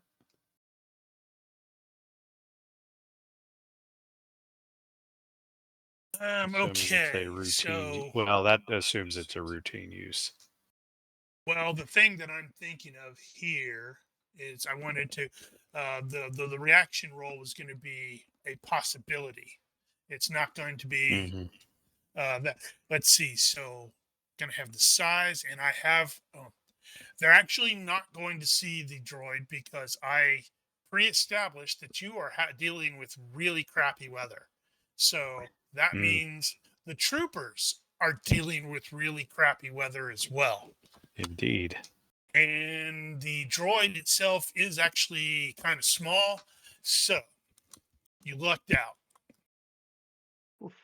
Okay. So what will did you have not made a control roll. What is it? I guess that'd be surveillance. Give me one of Yep. those. Meanwhile, next to you've got Ren. He's like, "Hey, I think there's an ATST in there and some speeders." While he's like Okay. looking at the hatch that is now Mhm. rumbling closed. Oh, success by 5. Good job. So the vehicle, the ITT, is going to be taking a slow route down because, well, this is an elevated location. And so you got the droid that's just sort of following along with it. And it will reach a certain point where you're like, oh man, this is a kind of a wide open area. And you will note that as the vehicle stops, a starship comes out of the sky to land in front of the vehicle. This is a Gozanti class light cruiser. It's you guys are familiar with them. You've had fights on one in real life, and then they had the bad one before. Core is very familiar with them. It doesn't have ties in this case. It's just like looks like just a regular vehicle, and as it lands, the lower hatch will come down, and you'll see some guys who are like wearing just imperial uniforms, and they're going to start offloading cargo from the Gozanti to the ITT, which apparently has 2 troopers, regular army guys in it, and that's it in this case. Okay. Um, do I recognize anything of relevance? I mean, I should probably have an observation roll to try to see if I can, gauge the amount of boxes, this sort of thing. Hmm. Yeah, what's a logistics skill?